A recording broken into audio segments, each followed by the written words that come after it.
Kabanata 171. Si Dr. Son, isang senior na doktor, na bumalik mula sa pag-aaral sa Estados Unidos, ay kamangha-mangha.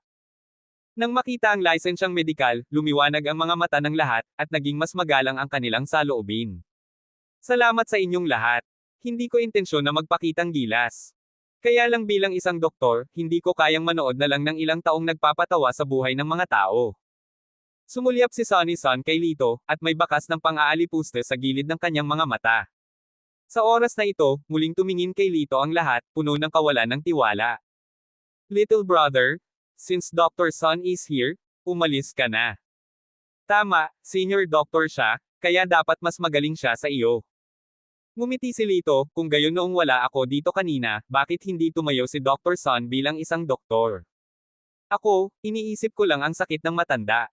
What do you mean? Stop slandering me. Namula si Sonny at tinitigan si Lito. Katulad ng iba, natakot siyang ma-blackmail ng matanda, kaya hindi na siya kumibo. Nang maglaon, nang makita niyang kumilos si Lito, naramdaman niyang magpakitang gilas saglit. Hoy, tingnan mo dali, parang pamilyar ang jade bracelet sa kamay ng matanda. Sa pagkakataong ito, malakas na sabi ng isang matalas na mata na dumaraan. Mukhang iyon ang espesyal na grado na jade bracelet na na-auction ng bahay ng auction ng Nolan 2 araw na ang nakakaraan, at naibenta ito sa halagang 3 milyon. May nakakilala dito at proud na sabi. Mukhang napakayaman ng pamilya ng matandang ito. Kung sino man ang magligtas sa kanya, tiyak na makikinabang ito. Biglang nagsisisi ang lahat, pero sayang hindi sila doktor. Nang marinig ito, nagliwanag ang mga mata ni Sonny, at mabilis niyang sinabi, ang aking klinika ay nasa tabi nito. Bilang isang doktor, syempre dapat kong iligtas ang mga buhay at pagalingin ang mga sugatan.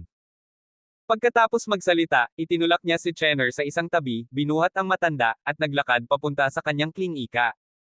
Ang lahat ng nanunood sa kaguluhan ay hindi inisip na ito ay isang malaking bagay, at lahat sila ay sumunod. Kuya, walang pakialam sa buhay ng matanda si Dr. Son kanina, pero nang mabalitaan niyang may pera ang pamilya ng matanda, sobrang active niya, anong klaseng tao? Napangisi si Chenner. Hehe, gustuhin man niyang iligtas, hindi niya magawa. Tumingin si Lito sa direksyon ng klinika, nag-iisip, at sinabi kay Chenner, halika, pumunta tayo at tingnan. Sinundan ng dalawa ang karamihan sa pribadong klinik ni Son. Ang klinika ay pinalamutian ng marang niya, at mayroong 2 bata at magagandang nurse. Sinuri mismo ni Sonny ang matanda, at hindi napigil ang makaramdam ng kaunti sa kanyang puso, na parabang ito ay talamak na angina pectoris. Hehe, bulag yata ang batang iyon nang makasalubong niya ang isang patay na daga. Kunin mo ang nitroglycerin. Tinawag niya ang nurse. Mabilis na dinala ng nurse ang nitroglycerin, at piniga ni Sonny ang isa at ilalagay na sana ito sa bibig ng matanda. Teka, hindi pwedeng inumin ng pasyente ang gamot na ito, magpapalalo pa sa kondisyon. Mabilis na lumapit si Lito at seryosong sinabi. Boy, huwag kang magsalita ng kalokohan kung wala kang alam sa gamot. Nitroglycerin is used for angina pectoris. This is basic medical knowledge. Nang makita siyang sumusubaybay, sinabi ni Sonny na may disgusto sa kanyang mukha. Tama.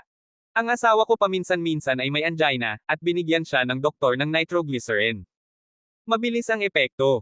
Binata, huwag kang magsalita ng kalokohan kung hindi mo maintindihan. Sabi ng isang tiyahin na nasa 50s na katabi niya. Nang marinig ito ng iba, tumingin sila kay Lito ng may paghamak. Kung hindi mo maintindihan, huwag kang maging limelight. Ibig sabihin, langit at lupa ang buhay ng tao, ano ang ginugulo mo? Nang marinig ang panunuya ng mga tao, nadama ni Chenner ang labis na pagkakamali, at tatanggi na sana, ngunit pinigilan ni Lito. I'll give you a piece of advice. Bigyan mo ang pasyente ng nitroglycerin. Sa loob ng 2 minuto, magugulat na lang siya at mabibitay ang buhay niya. Tumingin si Lito kay Sonny na may mahigpit na ekspresyon. Malamig na ngumuso si Sonny, Hoy, ikaw na ang baalang magbigay ng payo sa akin. Pwede ko bang itanong kung saang unibersidad ka galing sa isang talentadong estudyante? Hindi ako pumasok sa unibersidad, ngunit nag-aral ako ng local medicine. Totoong sinabi ni Lito. Hahaha, hindi nagkolehiyo. Manloloko yan, sinong may karapatang magpayo sa akin? Tawa ng tawa si Sonny, tinitingnan si Lito na may higit na panghahamak. You are not welcome in my clinic, please leave immediately.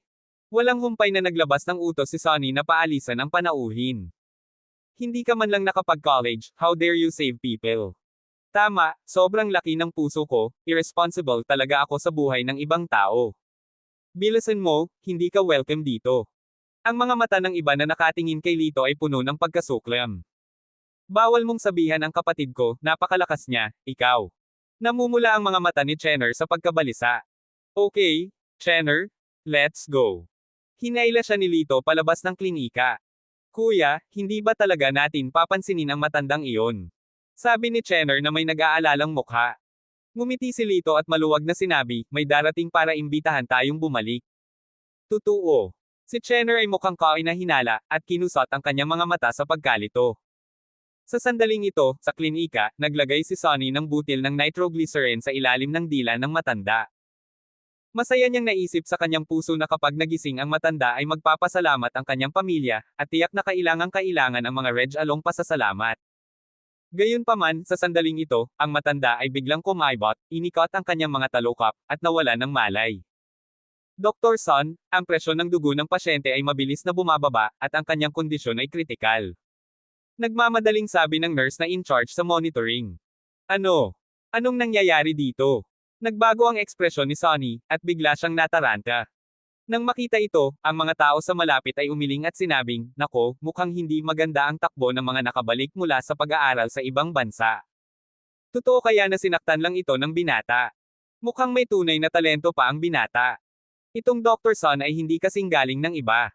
Agad na tumakbo palabas ang mga masigasig na tiyahin upang maabutin si Lito. Binata, bumalik ka at tingnan mo ang matandang babae, naghihingalo na. Kuya, hit the spot ka talaga.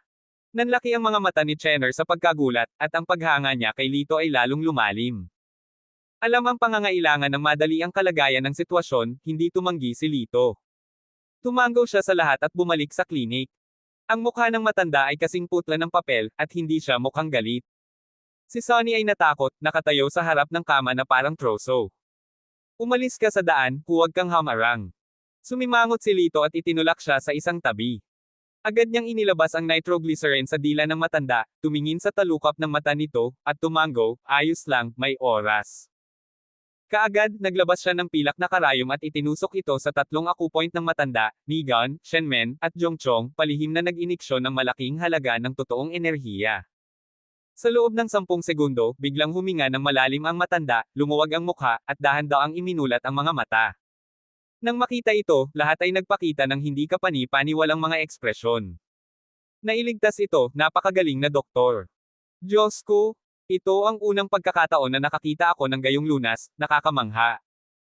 Umiling si Sonny na may kaina-hinalang tingin sa kanyang mukha, at bamulong, paano ito posible, ito ay imposible, ito ay sadyang hindi naririnig. Hindi mo pa nakikita, kaya hindi ibig sabihin na wala na. Ang matandang ito ay mayroon ng sintomas ng hypotension. Ang nitroglycerin ay magpapalawak ng mga daluyan ng dugo, na nagiging sanhi ng pagbaba ng presyon ng dugo, na nagbabanta sa buhay. Sinulyapan siya ni Lito at mahinahong sinabi. Pagkatapos ng paliwanag ni Lito, sa wakas ay naunawaan ni Sonny. Nagtataka siyang tumingin kay Lito, hindi niya akalain na ang batang ito na hindi man lang nakapagkolehiyo ay marami pang alam. Anak, niligtas mo ang buhay ko, maraming salamat. Nagpahinga saglit ang matandang babae, at nagawa niyang bumangon sa kama at maglakad-lakad, wala man lang siyang nakitang kakaiba, hinawakan niya ang kamay ni Lito, maraming salamat. Bahala ka, matanda, ito ang dapat kong gawin. Magalang nang umiti si Lito. Wala akong dalang pera. Here is a restaurant membership card. I heard it's not bad. I'll give it to you. Gaya ng sinabi ng matandang babae, naglabas siya ng isang itim na card at ibinigay ito kay Lito. Ang card na ito ay gawa sa marangyang papel, na may gintong mga gilid, at mukhang napaka-high-end sa unang tingin. Alam ni Lito na ito ang hiling ng matanda, kaya hindi siya tumanggi, at nakangiting sinabi, salamat, matanda, kung gayon tatanggapin ko ang card na ito. Teka, matandang pamilya, ako ang nagbigay ng klinik para sa iyo, hindi ba dapat ipahayag mo? Naiinip na sabi ni Sonny. Halos patayin mo na ang tao, ano pa ba ang gusto mong ipakita? Walang awa. Iyon ay, kung hindi dahil sa iyo, matagal nang napagaling ng binata ang matanda, at ang matandang nasaktan ay nagdose ng walang kabuluhan. Sunod-sunod na tumayo ang mga nanunood at inakusahan si Sonny. Muntik nang malunod si Sonny sa laway, at tumaka sa opisina sa kawalan ng pag-asa. Pagkatapos magpaalam sa matanda, gumabi na, kaya sumakay si Lito at ang kanyang kapatid na babae sa restaurant na napagkasunduan nila ni Joy. Kabanata 172. Dumating si Lito sa restaurant at nalaman na isa itong napaka-high-end na western restaurant. Naglalakad kasama si Chenner. At sina Joy, June at iba pa ay nakaupo na sa tabi ng bintana. Kuya, bakit siya? Nang makita ni Chenner si Joy, sumimangot siya, bakit nakikipag-date ka pa rin sa isang walang kabuluhang babae? Nang makita sila, tumayo si Joy at naglakad. Kung alam kong nandito siya, hindi na sana ako sumama. Malamig na bumantong hininga si Chenner, tumingin kay Joy ng masama, at ibinaling ang ulo para hindi siya pansinin. Namutla ang mukha ni Joy, at itinikom niya ang kanyang pink na labi, nakaramdam ng bahagyang pagkapahiya. Halika at maupo. Dinala niya sina Lito at Chenner sa kanilang mga upuan. Ito ang aking nakababatang kapatid na babae, si Chenner, kung pipilitin mong sundan ako, mangyaring huwag isa-isip. Nakangiting sabi ni Lito. I didn't expect you to be ordinary, but my sister is so beautiful. Sarili ko ba talaga? Nagningning ang mga mata ni Marlon nang makita niya ang inosenteng si Chenner. Huwag kang mag-isip ng kalabisan, kung hindi, pagsisisihan mo ito habang buhay. Malamig na sabi ni Lito. Sa pagharap sa nagyayelong malamig at nagbabantang titig ni Lito, nanginginig ang buong katawan ni Marlon, iniisip ang kanyang nakakatakot na husay, agad niyang inalis ang kanyang masamang hangarin at ibinaba ang kanyang ulo. Nilero ni Joy ang kanyang mobile phone at sinabing at hindi itinaas ang kanyang ulo, narinig ko sa tatay ko, sarado ang pabrika mo sa umaga, binugbog mo ang mga alagad ng batas, at ikinulong ka sa istasyon ng pulis. Humingi ng tulong ang tatay mo kahit saan. Habang sinasabi niya iyon, sinulyapan niya si Lito, ikaw ay nasa ganitong edad, kaya hindi ka maaaring magdulot ng mas kaunting gulo. Sa sandaling lumabas ang pahayag na ito, ang mga mata ng lahat ay kay Lito. Nako, sayang hindi ko alam.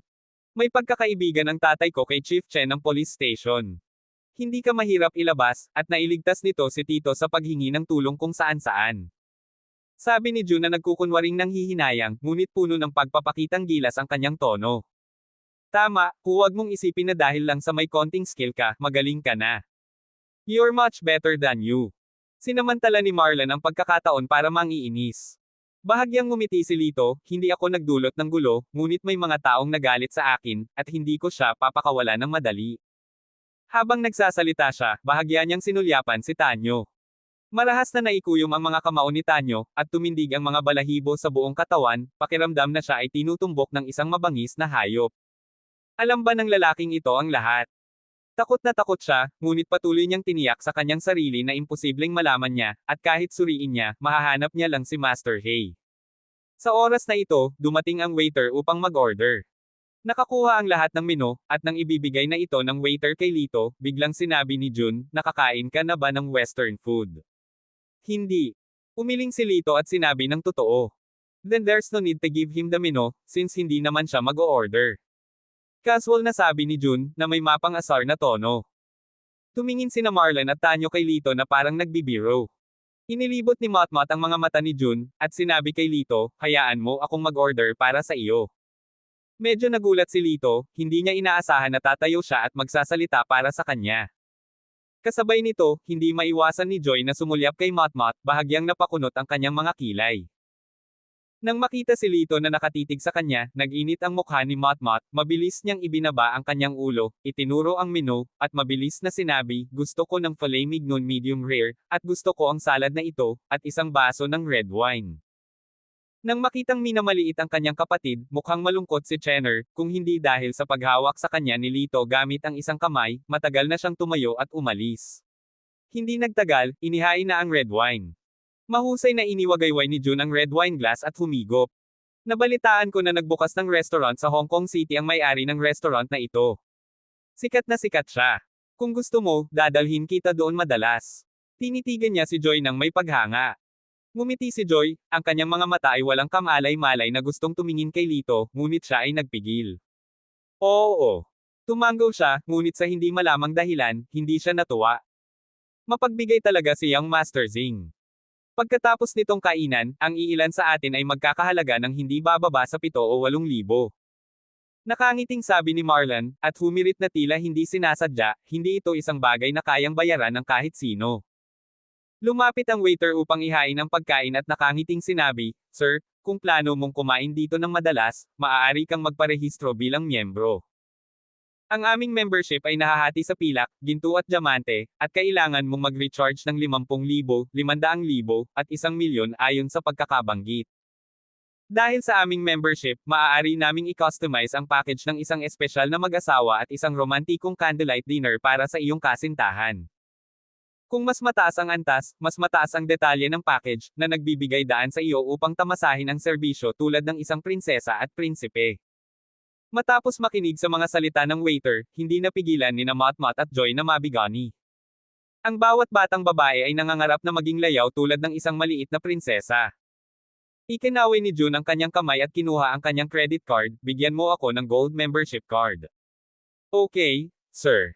Kinuha ng waiter ang credit card at umalis na may ngiti sa labi. "Wow! Napaka-generous ni Young Master Zing, naiinggit ako kay Joy." Nainggit si Motmot. Masayang tumawa din si Joy. Gumastos si June ng 500,000. Kahit masakit, proud na proud siya sa mukha na natamo niya.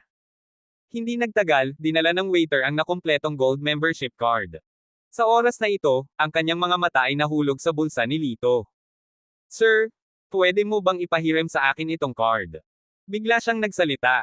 Nang makita ito ni Lito, ito pala ay isang itim na card na ibinigay ng matandang babae noon, at isang sulok ang aksidenteng tumambad.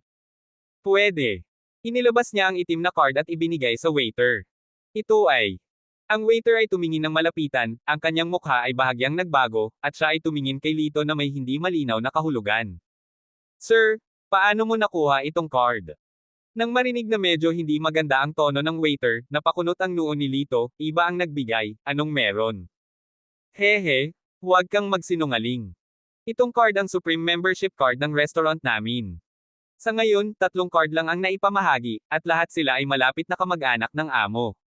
Kilala mo ba ang boss namin?" Naghihinalang tanong ng waiter. "Hindi ko alam, pero ang card na ito ay ibinigay nga ng iba." Nagkibit balikat si Lito. "Sigurado ka bang niregalo mo iyan? Hindi ba basta-basta mo lang pinulot, o nakawin?" Binigyang diin ng waiter ang kanyang tono. Nakita niya na sa grupo ng mga tao, si Lito ay nagsusuot ng pinakamaruruming damit, at hindi niya maiwasang isipin iyon. "Hindi ako nagnakaw o pinulot. Binigay ng iba. Kung hindi ka naniniwala, kalimutan mo na. Pakibalik sa akin ang card." Sa sobrang hindi maipaliwanag na pinaghihinalaan, si Lito ay nakaramdam ng hindi komportable, at ang kanyang tono ay hindi masyadong maganda. "Paumanhin, hindi ko maibabalik sa iyo ang card hanggat hindi naaayos ang usapin, mangyaring maghintay ng ilang sandali." Kinuha ng waiter ang black card at tumalikod na para umalis. "Lito, anong nangyayari? Saan nanggaling ang itim na card? Hindi mo ba masasabi ang totoo?" Medyo galit na sabi ni Joy. Nagkibit balikat si Lito, "Sinasabi ko ang totoo, maniwala ka man o hindi." Hindi siya nakaimik sa mga taong ito, at ang bawat isa ay mas matuwid sa sarili kaysa sa isa. Bahagyang namumula ang bilog ng mga mata ni Joy, at ang kanyang tono ay labis na nadismaya. "Nandito na ang lahat, ngunit matigas pa rin ang ulo mo. Napakahalaga ng itim na card, paano ito maibibigay sa iyo ng iba?" Nang malaman niya na maaaring kaduda-duda ang karakter ni Lito, biglang sumakit ang puso ni Joy at nakaramdam siya ng labis na pagkabigo. Nang marinig ito, palihim na tumawa sina Marlon, June at Tanyo, natutuwang makita ang mga biro ni Lito. "Itong card na ito ay ibinigay sa aking kapatid ng isang matandang babae, bakit hindi ka naniniwala?" Inilapag ni Chenner ang pinggan, ni wala siyang ganang kumain. "Chenner, hindi na kailangan makipagtalo sa kanila, basta malinis ang konsensya natin." Umiling si Lito sa kanyang kapatid, malumanay na nagsalita. Sa sandaling ito, lumabas ang waiter kasama ang isang medyo may edad na lalaki. "Ito si Manager Feng mula sa restaurant namin." Magalang na nagsalita ang waiter, pagkatapos ay itinuro si Lito, nakita ang card na ito ay sa kanya. Tiningnan ni Manager Feng si Lito nang hindi man lang nagtanong, at malamig na sinabi, "Sir, nalaman na namin kung sino ang nagmamay-ari ng card na ito, at hinding-hindi niya ibibigay ang itim na card, kaya malamang na nakuha mo ito sa ilegal na paraan." Tumingin siya sa waiter at sinabing, "Tumawag ka ng pulis at hayaan mo ang pulis na humawak nito." "Teka, baka may hindi pagkakaintindihan." Biglang tumayo si Joy, sumulyap kay Lito, nag-alinlangan sandali, at sinabing, "Naniniwala ako na hindi siya ganoong uri ng tao." "Joy, hindi mo na kailangang magsalita para sa kanya, natural na malalaman ng pulis." Nang makitang nagsasalita ang kanyang kasintahan para kay Lito, labis na ikinagalit ni Jun, na nagnanais na mabilis na arestuhin ng pulisya si Lito. Medyo nagulat din si Lito. Hindi niya inaasahan na magsasalita si Joy para sa kanya. Kung iisipin, baka nagpapasalamat siya sa pagligtas sa kanya. Kabanata 173. Saktong inilabas ng waiter ang kanyang mobile phone at tatawag na sana ng pulis, huminto ang isang malaking itim na sasakyan sa pintuan ng restaurant. Bumalik na si boss. Nagmamadaling lumapit si Manager Feng para batiin siya, at ngumiti ng makahulugan, Mr. Lu, may nagnakaw ng pinakamataas na itim na card ng ating restaurant, at nahuli ko ito.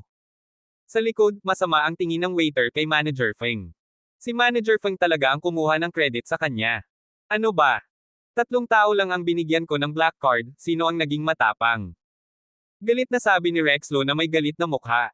Siya ito. Itinuro ni Manager Feng si Lito ng matagumpay, nakaramdam ng saya. Ngayong malaki na ang naiambag niya, hindi na niya matatakasan ang promosyon at pagtaas ng sweldo. Tumingin si Rex kay Lito, at nakitang siya ay isang ordinaryong binata. Sa sandaling ito, may tumakbo, at bumaba ang isa pang tao, isang matandang babae. Agad na tumakbo si Rex, ay nalalayan ang matandang babae, at mahinang sinabi, Nay, dahan-dahan, may sakit ka kanina, huwag kang mapagod. Paano ako magiging Maislan? Tumawa ang matandang babae, napakabait. Sa oras na ito, ibinoling niya ang kanyang mga mata at nakita si Lito na nasa hindi kalayuan, at agad na ngumiti ng mas masaya. Young man, what a coincidence, dito ka ba kumakain? Nagamit mo na ba ang black card na binigay ko sayo? Libre naman. Nang marinig ito ng lahat, hindi agad sila nag-react. Mom, what do you mean? Binigyan mo siya ng black card. Nagtatakang tanong ni Rex. Tama, siya ang binata na nagligtas sa buhay ko kanina lang. He is not only superb in medical skills, but also of good quality. Binigyan ko siya ng pera, pero ayaw niya, kaya kailangan kong ibigay sa kanya ang card. Nakangiting sabi ng matandang babae. Ito pala ay isang lifesaver. Nagmamadaling sumulong si Rex, hinawakan ang kamay ni Lito, at nagpapasalamat na sinabi, Salamat sa pagligtas sa aking ina, ikaw ang aking dakilang benefactor ng law. Si Rex ay isang anak na tao. Upang mapangalagaan ang kanyang matandang ina, kusang loob niyang iwanan ang kanyang maunlad na negosyo sa Hong Kong City, tumakbo pabalik sa maliit na Badok City, at nagbukas ng Western Restaurant. Lumabas lang siya para makipag-usap tungkol sa isang bagay, at pagkatapos ay nakatanggap siya ng isang tawag na nagsasabi na ang kanyang ina ay may sakit sa labas, at siya ay natatakot na hindi na niya ito pinag-uusapan, at nagmamadaling sunduin ang kanyang matandang ina. Nabalitaan ko mula sa aking ina na maswerte siyang nakatagpo ng isang binata na may kasanayan sa medisina, kaya't nakatakas siya sa panganib. Nanghihinayang din siya na hindi iniwan ng taong ito ang kanyang pangalan, kaya hindi niya ito nagawang pasalamatan ng personal. Hindi niya inaasahan na magkikita sila sa kanyang restaurant. Boss Lu, hindi mo kailangang maging magalang. Doktor ako at ginawa ko lang ang dapat kong gawin. Bahagyang ngumiti si Lito. Nang makitang napakahinhin at magalang ang binatang ito, agad na dumobol ang pagmamahal ni Rex kay Lito. Hindi ko alam ang pangalan ng nakababatang kapatid, mag-iwan sa akin ng impormasyon sa pakikipag-ugnayan, at bibigyan kita ng mga regalo sa bagong taon at mga pista opisyal. Taos puso ang tono ni Rex. Hindi na kailangang magbigay ng regalo, ang pangalan ko ay Lito Argel, Lito na matapang at magaling makipaglaban. Maganda rin ang impresyon ni Lito kay Boss Lo, kaya ibinigay niya sa kanya ang kanyang numero ng telepono. Sa sandaling ito, ang ekspresyon ni Manager Feng ay naging sobrang pangit. Akala ko kaya kung samantalahin ang pagkakataong mag-claim ng credit, ngunit hindi ko inaasahan na magkakaroon ako ng ganoon. Hindi lamang ako nakakuha ng anumang kredito, ngunit nasaktan ko rin ang benefactor ng amo. Nang siya ay nanginginig sa takot, ang malamig na mga mata ni Lito ay bumagsak sa kanya. Agad na naunawaan ni Rex ang ibig sabihin ni Lito, at sinabing nagtatampo, Brother Lito, ngayon lang ba kayo pinagsalitaan ng masama ni Manager Feng? Maraming beses kong ipinaliwanag ito kay Manager Feng, ngunit hindi niya ako kayang pakinggan. Sa palagay ko ay hindi angkop ang ganitong uri ng tao para sa industriya ng serbisyo. Kinagat ni Lito ang mga sulok ng kanyang bibig, kung hindi dumating si Boss Lo, natatakot ako na nasa sasakyan na ako ng pulis. Ay ganoon.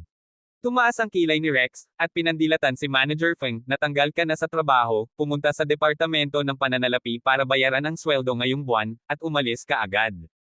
Mr. Lu? Hindi ko sinasadya, who knows he? Ang mukha ni Manager Feng ay kasing puti ng papel at nagmamadali siyang nagpaliwanag. Enough, kung magsalita ka na naman ng kalokohan, huwag mong kunin ang sweldo mo, umalis ka na. Inip na ikinaway ni Rex ang kanyang kamay. Agad na tumahimik si Manager Feng, maamin lamang na siya ay malas, at lumakad palayo sa kawalan ng pag-asa. Sa gilid, lumiit ang leeg ng waiter para mabawasan ang presensya niya. Takot na takot siya, pero buti na lang tinawag niya si Manager Feng, kung hindi ay siya ang matanggal sa trabaho ngayon. Kuya Lito, ito ba ang mga kaibigan mo? Sumulyap si Rex kay Joy at sa iba pa. Hindi nagabalang magpaliwanag si Lito, kaya tumango siya, tama. Lahat, mangyaring tamasahin ito ng kontento. Ngayon ang aking regalo, waiter, pumunta at ilabas ang aking bote ng 82 taong gulang na Lafitte, at turuan ang chef na gumawa ng isang ulam ng batch ng Parisian lobster na kara-rating lang, para matikman ni Brother Lito at ng kanyang mga kaibigan. Matapang at tunay na ikinaway ni Rex ang kanyang kamay. Nang marinig ito, nainggit ang mga bisita sa ibang mesa. Wow! Tiningnan ko lang ang menu, at ang isang serving ng Paris lobster ay nagkakahalaga ng 10,000. Gusto ko talagang magkaroon ng ganyang kaibigan. Tuwang-tuwa si Motmot, at sinabi sa mahinang boses, hindi ko inaasahan na makukuha ko ang liwanag ni Lito, Lafitte noong 1982, talagang handa itong si Presidente Lo. Matagal ko nang sinabi sa'yo na hindi magnanakaw ang kapatid ko. Mayabang na sumulyap si Chenner kay June at sa iba pa, at sadyang nagtaas ng boses. Ang mukha ni June ay nanlamig, ang kanyang mga kamao ay mahigpit na nakakuyom, at ang kanyang puso ay labis na nagdamdam. Hayaan mong magpakitang gilas ang lalaking ito. Malamig na tiningnan ni Tanyo si Lito, na may masamang ngiti sa kanyang mga labi. Hayaan mong ipagmalaki mo pansamantala, may magtuturo sa'yo kung paano maging tao.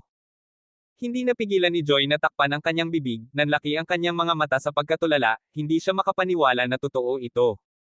Noong una, si June ang nag-imbite kay Lito sa hapunan, ngunit ngayon ay tumalikod na ito at iniimbitahan ni Lito ang lahat sa hapunan, na isa pa ring sobrang marangyang pagkain.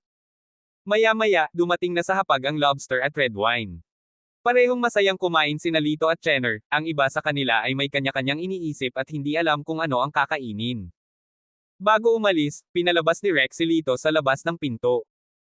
Kuya Lito, ang sinumang may hawak na itim na card ay makakain at makakainom sa tindahang ito ng libre sa walang limitasyong oras. Maaari kang pumunta ng madalas. Sincere siya. Tumango si Lito at nagpaalam sa kanya. Pasado 8:00 na ng gabi, at iba ang balak ng lahat na tumugtog. Mabuti pang pumunta ka sa bar, treat kita. Nakangiting sabi ni Tanyo, huminto ang kanyang mga mata kay Lito. Sumigaw si Motmot, ang galing, matagal na akong hindi nakakapunta sa bar. Sumangayon din ang iba, at pagkatapos ay tumingin kay Lito na may nagtatanong na mga mata. Kuya, gusto ko ring pumunta sa bar para makita ito. Half day na ang lahat sa tutoring class. Niyakap ni Chenner ang braso ni Lito, marahan na nagmamakaawa. Napabuntong hininga si Lito, pinisil ang maliit na ilong ng kanyang kapatid, well, wala talaga akong magagawa sa'yo. Hihi, the best si kuya. Mapaglarong inilabas ni Chenner ang kanyang dila. Nang makita ang eksenang ito, biglang pinalambot ni Joy ang kanyang puso sa hindi malamang dahilan. Sa hindi inaasahang pagkakataon, ang lalaking ito ay nagmamahal sa dalaga sa napakaamong paraan. Kaagad, bigla siyang bumalik sa kanyang katinoan, umiling, at pinilit ang sarili na huwag isipin ang tungkol dito. Hindi nagtagal, isang grupo ng mga tao ang dumating sa kalye ng bar, sa pangunguna ni Tanyo, at pumasok sa isang bar na tinatawag na nighttime. Kilala ng doorman sa entrance ng bar si Tanyo, at magalang na inakay ang isang grupo ng mga tao sa gitna ng mga tao patungo sa isang maluwang na booth. Hindi nagtagal pagkatapos umupo, tumayo si Lito para pumunta sa banyo. Hindi niya napansin na pagkatayo niya ay comendat si Tanyo sa waiter sa tabi niya. Tumango ang waiter at iminuwestra ang kamera sa itaas ng kanyang ulo. Kasabay nito, sa opisina sa ikalawang palapag ng hotel, tumingin si Master He sa screen ng computer na may tense na ekspresyon. Nag-utos si Young Master Tan, pumunta kayong dalawa, sundan ang batang iyon, ipakita sa kanya ang ilang kulay, at sabihin sa kanya na maging mas matapat sa hinaharap. Malamig niyang utos sa dalawa niyang compound, isang matangkad at isang maikli. Walang problema, Mr. Hay, mukhang mahina ang batang iyan, matatalo ko siya hanggang sa tawagin ko ang nanay niya gamit ang isang braso. Ang isa sa mga malalaking lalaki ay tumawa ng masama. Kabanata 174. Lumabas si Lito sa banyo at pumunta sa koridor sa labas. Bigla siyang napakunot ng noo at nakaramdam ng bakas ng pagpatay kaya napatigil siya. Kung pupunta kayong dalawa para sa akin, lumabas kayo. Kinagat niya ang kanyang mga labi at tumingin sa isang sulok sa unahan.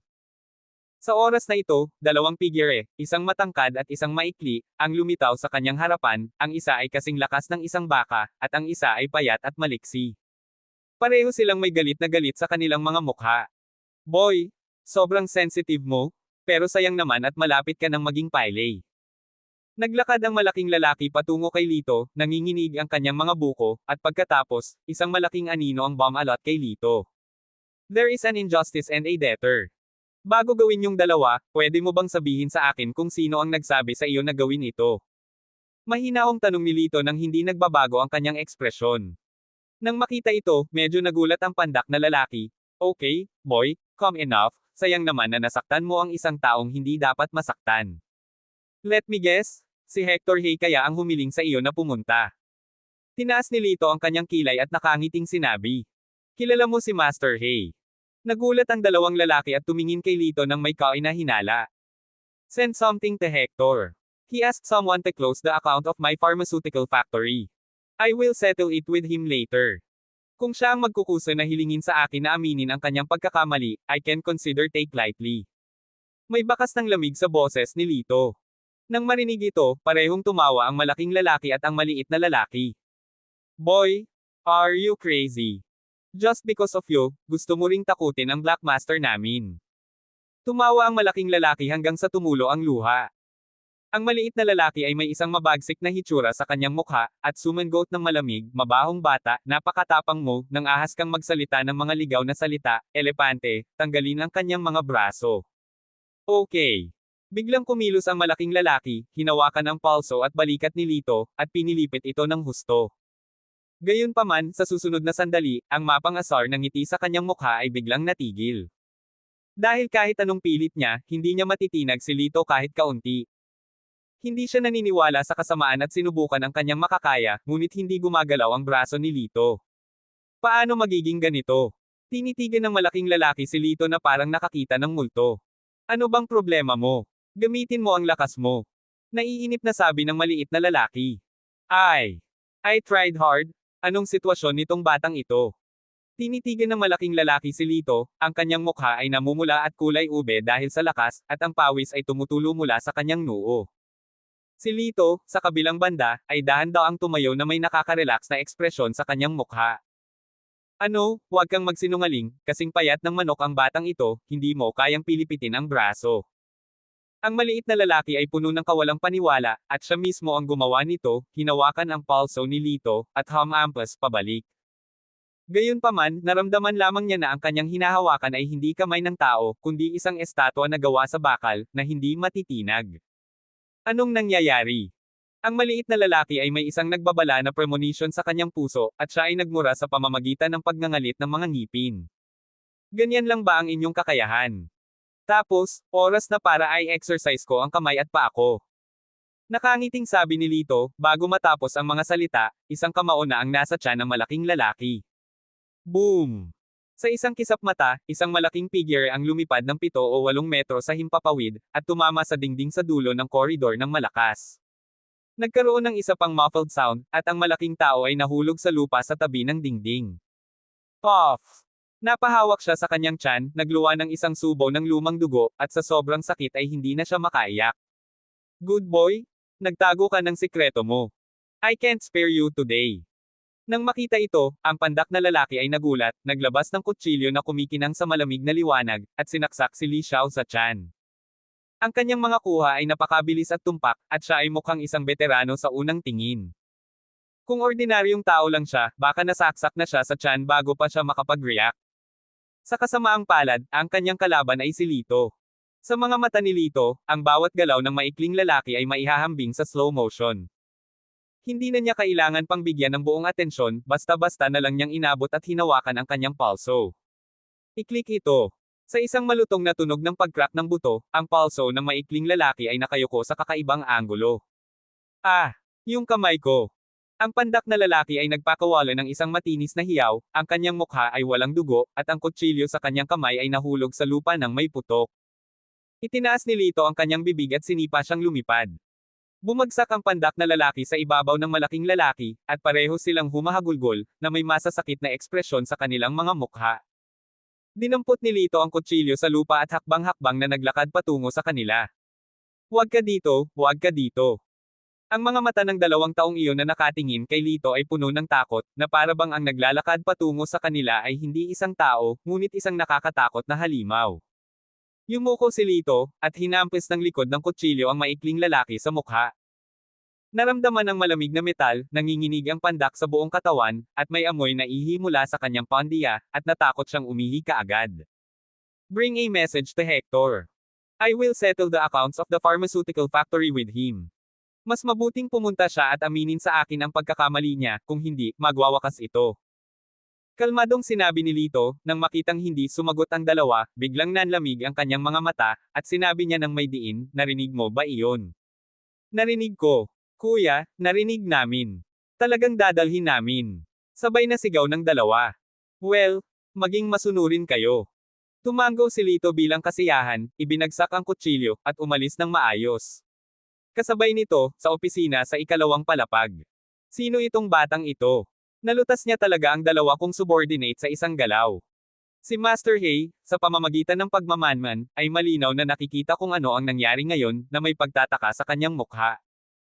Pagkalipas ng 2 minuto, ang malaking lalaki at ang maliit na lalaki ay nagsuporta sa isa't isa at bumalik sa opisina. Umiyak ang dalawa at sinabing, Kuya, dapat nakita mo na ang lahat. Napakahusay ng batang iyon. Gusto daw niyang i-settle ang score sa iyo. Kung aaminin mo ang iyong pagkakamali, maaari niyang isaalang-alang ang maluwag na pagpapatawad. Boom! Sa sobrang galit ni Master Hay, sinuntok niya ang mesa na may naging malaking butas. Well, ikaw ay bastos, dare to threaten me. Huwag kang masyadong mayabang, let's wait and see. Ikinuyom niya ang kanyang mga kamao at inutusan ang mga nasasakupan sa tabi niya, humayo ka, sabihin kay Lord Greed na may darating na Sumire sa eksena, at hilingin sa kanya na tumulong. Oo. Agad na dinial ng subordinate ang telepono. Lumabas kayo sa akin, magkita-kita tayo sa Ignorante. Itinaas ni Master Hay ang kanyang paa at agresibong naglakad palabas. Sa sandaling ito, sa booth sa ibaba. Matagal nang wala si Kuya, bakit hindi pa siya bumabalik? Hawak ang isang baso ng juice, hindi mapigilan ni Chenner na makaramdam ng kaunting pag-aalala. Inalo siya ni Motmot, ang husay ng iyong kapatid, hindi na kailangang mag-alala tungkol dito. Tama ka. Ngumiti si Chenner. Sa gilid, ibinaba ni Tanyo ang kanyang ulo at humigop ng red wine, itinago ang pangungutya sa gilid ng kanyang bibig. Na si Lito ay maaaring nakahiga at naghihingalo sa isang sulok ngayon, ang kanyang mga kamay at paa ay maaaring walang silbi. Sa sandaling ito, lumapit si Lito. Kuya, sa wakas nakabalik ka na. Nakangiting sabi ni Chenner. Well, nakatagpo ako ng isang maliit na episode at naantala ang oras. Hinawakan ni Lito ang buhok ng kanyang kapatid, umupo, at bahagyang sinulyapan si Tanyo. Pakiramdam ni Tanyo ay parang tinamaan ng kidlat, medyo nanginginig ang kamay niyang nakahawak sa wine glass. Ano ang sitwasyon? Bakit bumalik si Lito ng buo? Anong episode? Hindi kaya hindi ka makalakad kapag nakita mo ang magandang little sister. Napakurap si Motmot at pabirong tanong. Masyado kang maraming iniisip. Hindi napigilan ni Lito na imulat ang kanyang mga mata, pagkatapos, sinulyapan niya si Tanyo, at makahulugang sinabi, dapat alam ni Master Tan kung ano ang nangyari sa akin. Sa oras na ito, lahat ay tumingin kay Tanyo ng may pagtataka. Namutla ang mukha ni Tanyo, at tumawa siya ng tuyo, marunong talagang magbiro si Kuya Lito, at hindi kita kasama, kaya paano ko malalaman ang nangyayari? Sa sandaling ito, isang pagsabog ng hiyawan ang nagmula sa direksyon ng pinto, at isang grupo ng matipunong lalaki ang pumasok, at ang mga tao ay tumabi sa isa't isa. Ito ay isang grupo ng mabangis at mabagsik na mga mersenaryo. Nakasuot sila ng uniforming mga badge ng hukbo sa kanilang mga dibdib, at naglabas ng nakakatakot na madugong aura. Nagkusa ang mga tao na umiwas sa kanila, hindi man lang naglakas loob na salubungin ang kanilang mga mata. Nakahanap ng lugar ang mga mersenaryo, nag-order ng maraming alak, at nagsimulang uminom ng malakas. Tignan mo yung muscle sa katawan nila, nakakatakot. Hindi napigilan ni Marlon na paliitin ang kanyang leeg. Tumango si June, lahat sila ay sinanay sa larangan ng digmaan na may mga tunay na kutsilyo at baril. Lumalakad sila sa labas ng batas. Lahat ay may hindi mabilang na dugo sa kanilang mga kamay. Maging ang gobyerno ay hindi madaling masaktan. Ilang tao ang nagbulungan, sa sandaling ito, isang mersenaryo ang tumingin sa kanila. Huwag mo na silang tignan. Kung iniinis mo sila, kahit dumating ang tatay ko, baka hindi malutas. Mabilis na ibinaba ni Jun ang kanyang ulo at sinaway sa mahinang boses.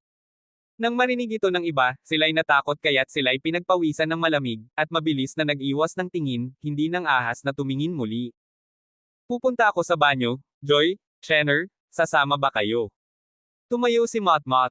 Tumango sina Joy at Chenner, at sabay na pumunta sa banyo ang tatlong babae.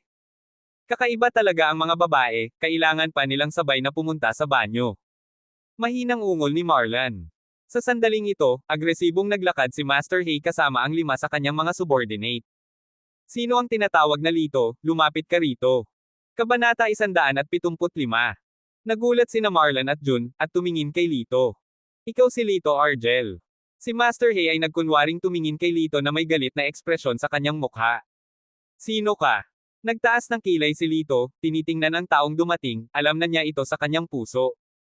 Ako ang may-ari ng bar na ito, at tinatawag akong Hay ng mga kaibigan ko sa kalye. Masama ang tingin ni Master Hay, at malamig na sinabi, nasugatan mo ang 2 kong empleyado ngayon, paano ito aayusin? Oh, ikaw pala Master Hay, nandito ka ba para humingi ng tawad sa akin? Sumulyap si Lito sa kanya at bahagyang ngumiti. Ano? Ano ba ang hinihingi ko ng tawad sa iyo? Masyado kang mayabang. Sinaktan mo ang nasasakupan ko, at kailangan mong magbayad ng 2 milyon para sa medikal na gastos, o mabali ang braso. Piliin mo ang iyong sarili. Si Master Hay ay may mapagmataas na ugali. Gamit ang isang kaway ng kanyang kamay, pinalibutan ng 5 tao si Lito. Hindi naiintindihan ni Marlon o ni Jun ang nangyayari, sa pag-aakalang may nasaktan talaga si Lito. Lito, makakahanap ka talaga ng gulo para sa amin. Pinandilatan siya ni Marlon. Sinabi ni Jun na may malamig na mukha, bilasan mo at aminin mo ang iyong pagkakamali, kung mawalan ka ng pera, malugi ka, huwag mo kaming idamay. Si Lito ay mukhang kalmado at hindi nagsalita. Sa sandaling ito, biglang lumingon si Tanyo na kanina pa nagkukunwaring umiinom at nanunood ng palabas. Master Hay, kaibigan ko si Lito, para sa kapakanan ko, huwag kang mag-alala. Hindi nagmamadaling sabi ni Tanyo. Inilibot ni Master Hay ang kanyang mga mata, agad na naunawaan, at magalang na sinabi, siyang Master Tan pala. Dahil kaibigan mo siya, alang-alang sa iyo, hindi ko kailangan ang kanyang braso, ngunit kailangan niya mangako na aalis siya sa Badok City. Hindi na pinapayagang tumuntong sa Badok City. Hoy, bakit ka nag-aalangan? Ang pag-alis sa lungsod ng Badok ay mas mabuti kaysa mabali ang braso. Inilibot ni Marlon ang kanyang mga mata kay Lito. Sinubukan ni Tanyo ang kanyang makakaya na pigilan ang masasamang ngiti sa gilid ng kanyang bibig, na nagkukunwaring labis na nag-aalala, at sinabing, Lito, tama si Master Hay, dapat kang umalis ng Badok City ng mabilis. Huwag na huwag kang pumasok sa Badok City, ito ay napaka-creative. Tumango si Lito, alam na alam niya na itinataboy ni Tanyo ang kanyang sarili mula sa Badok City sa tulong ni Master Hay. Malikhain. Sumimangot si Tanyo, nagulat sa reaksyon ni Lito. Anak, ano bang problema ng isip mo? Kung maglakas loob kang paglaruan ako, papatayin kita. Sabi ni Master Hay na may mabangis na mukha. Hindi pa ako tapos.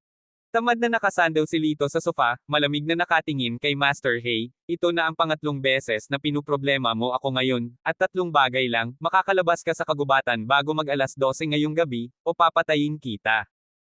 Sa huli, ang mga salitang, gusto ko ang buhay mo, ay kasing lamig ng yelo, at ang puso ng bawat isa ay nanginginig kapag naririnig nila ito. Paft hahaha. Tumawa ng malakas si Master Hay at ang ilan sa kanyang mga subordinate. Bahala ka. Gusto mo ba ang buhay ko? Masyado kayatang maraming nainom. Tumawa ng malakas si Master Hay. Umiling si Jun, at sinabi sa sarili, tapos na talaga si Lito sa pagkakataong ito, ang itim na master na ito ay isang kilalang tao sa lugar na ito, ang kanyang mga kamay ay napakaitim, kung talagang gusto niyang mamatay si Li Xiao ay tiyak na hindi mabubuhay ng ilang araw. Nang marinig ito, lumunok si Marlon ng laway, nag-aalala, iyon ang hiniling niya, hindi ba tayo madadami nito? Ngumisi din si Tanyo. Lito, masyado kang mayabang. Walang makakatalo sa iyo sa hotel bago sa publiko, ngunit sa madilim na sulok na ito, napakaraming mga pamamaraan na hindi mo pa nakikita, at hindi ka maaaring magbantay laban sa kanila. Gayunpaman, tumatawa pa rin si Master Hay, nang biglang, isang itim na anino ang sumilay sa kanyang harapan.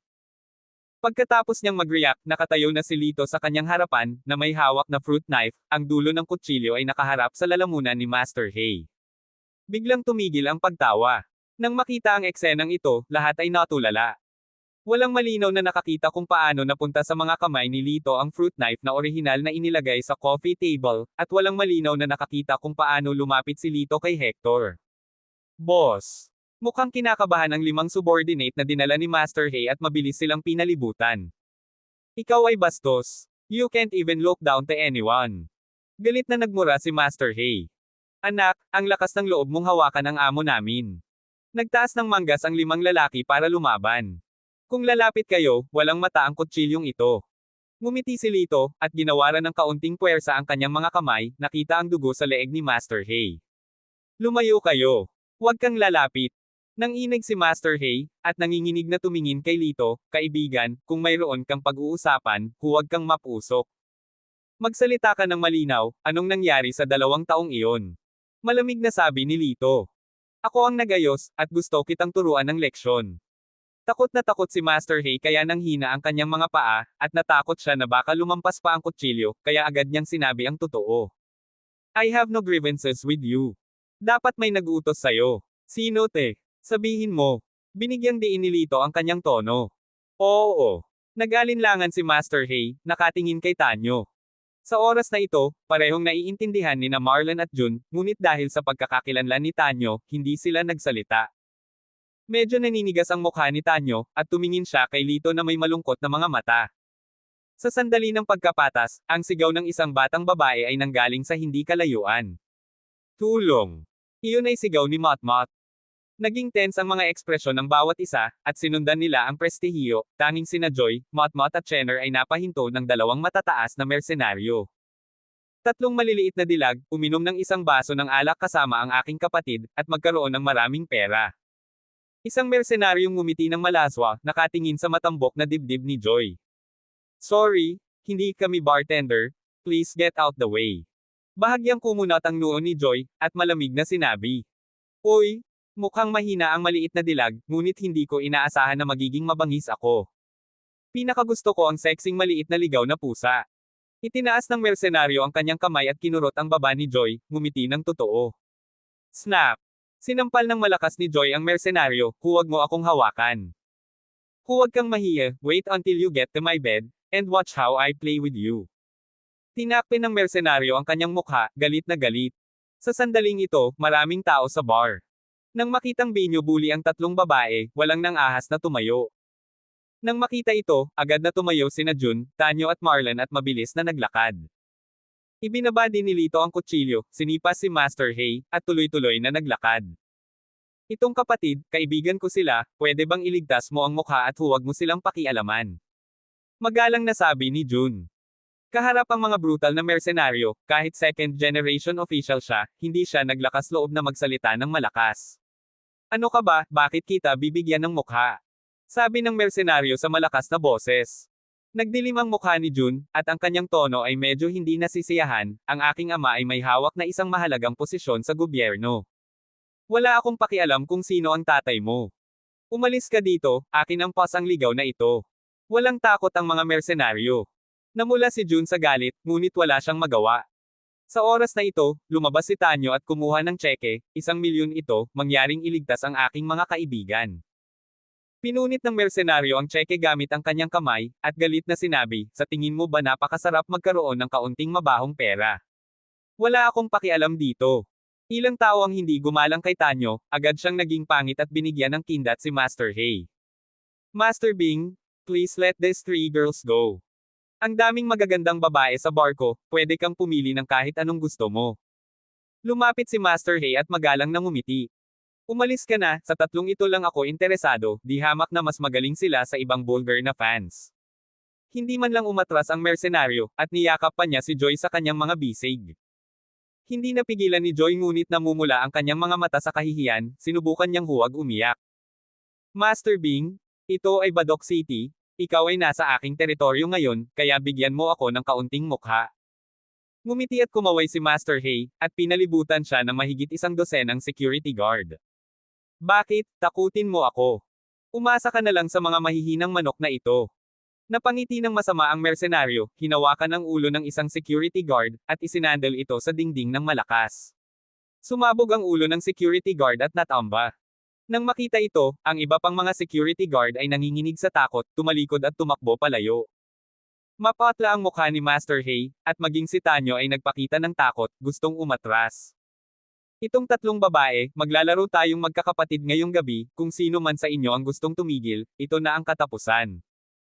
Itinuro ng mersenaryo ang gwardiya na may bahid ng dugo sa lupa at mabangis na sinabi.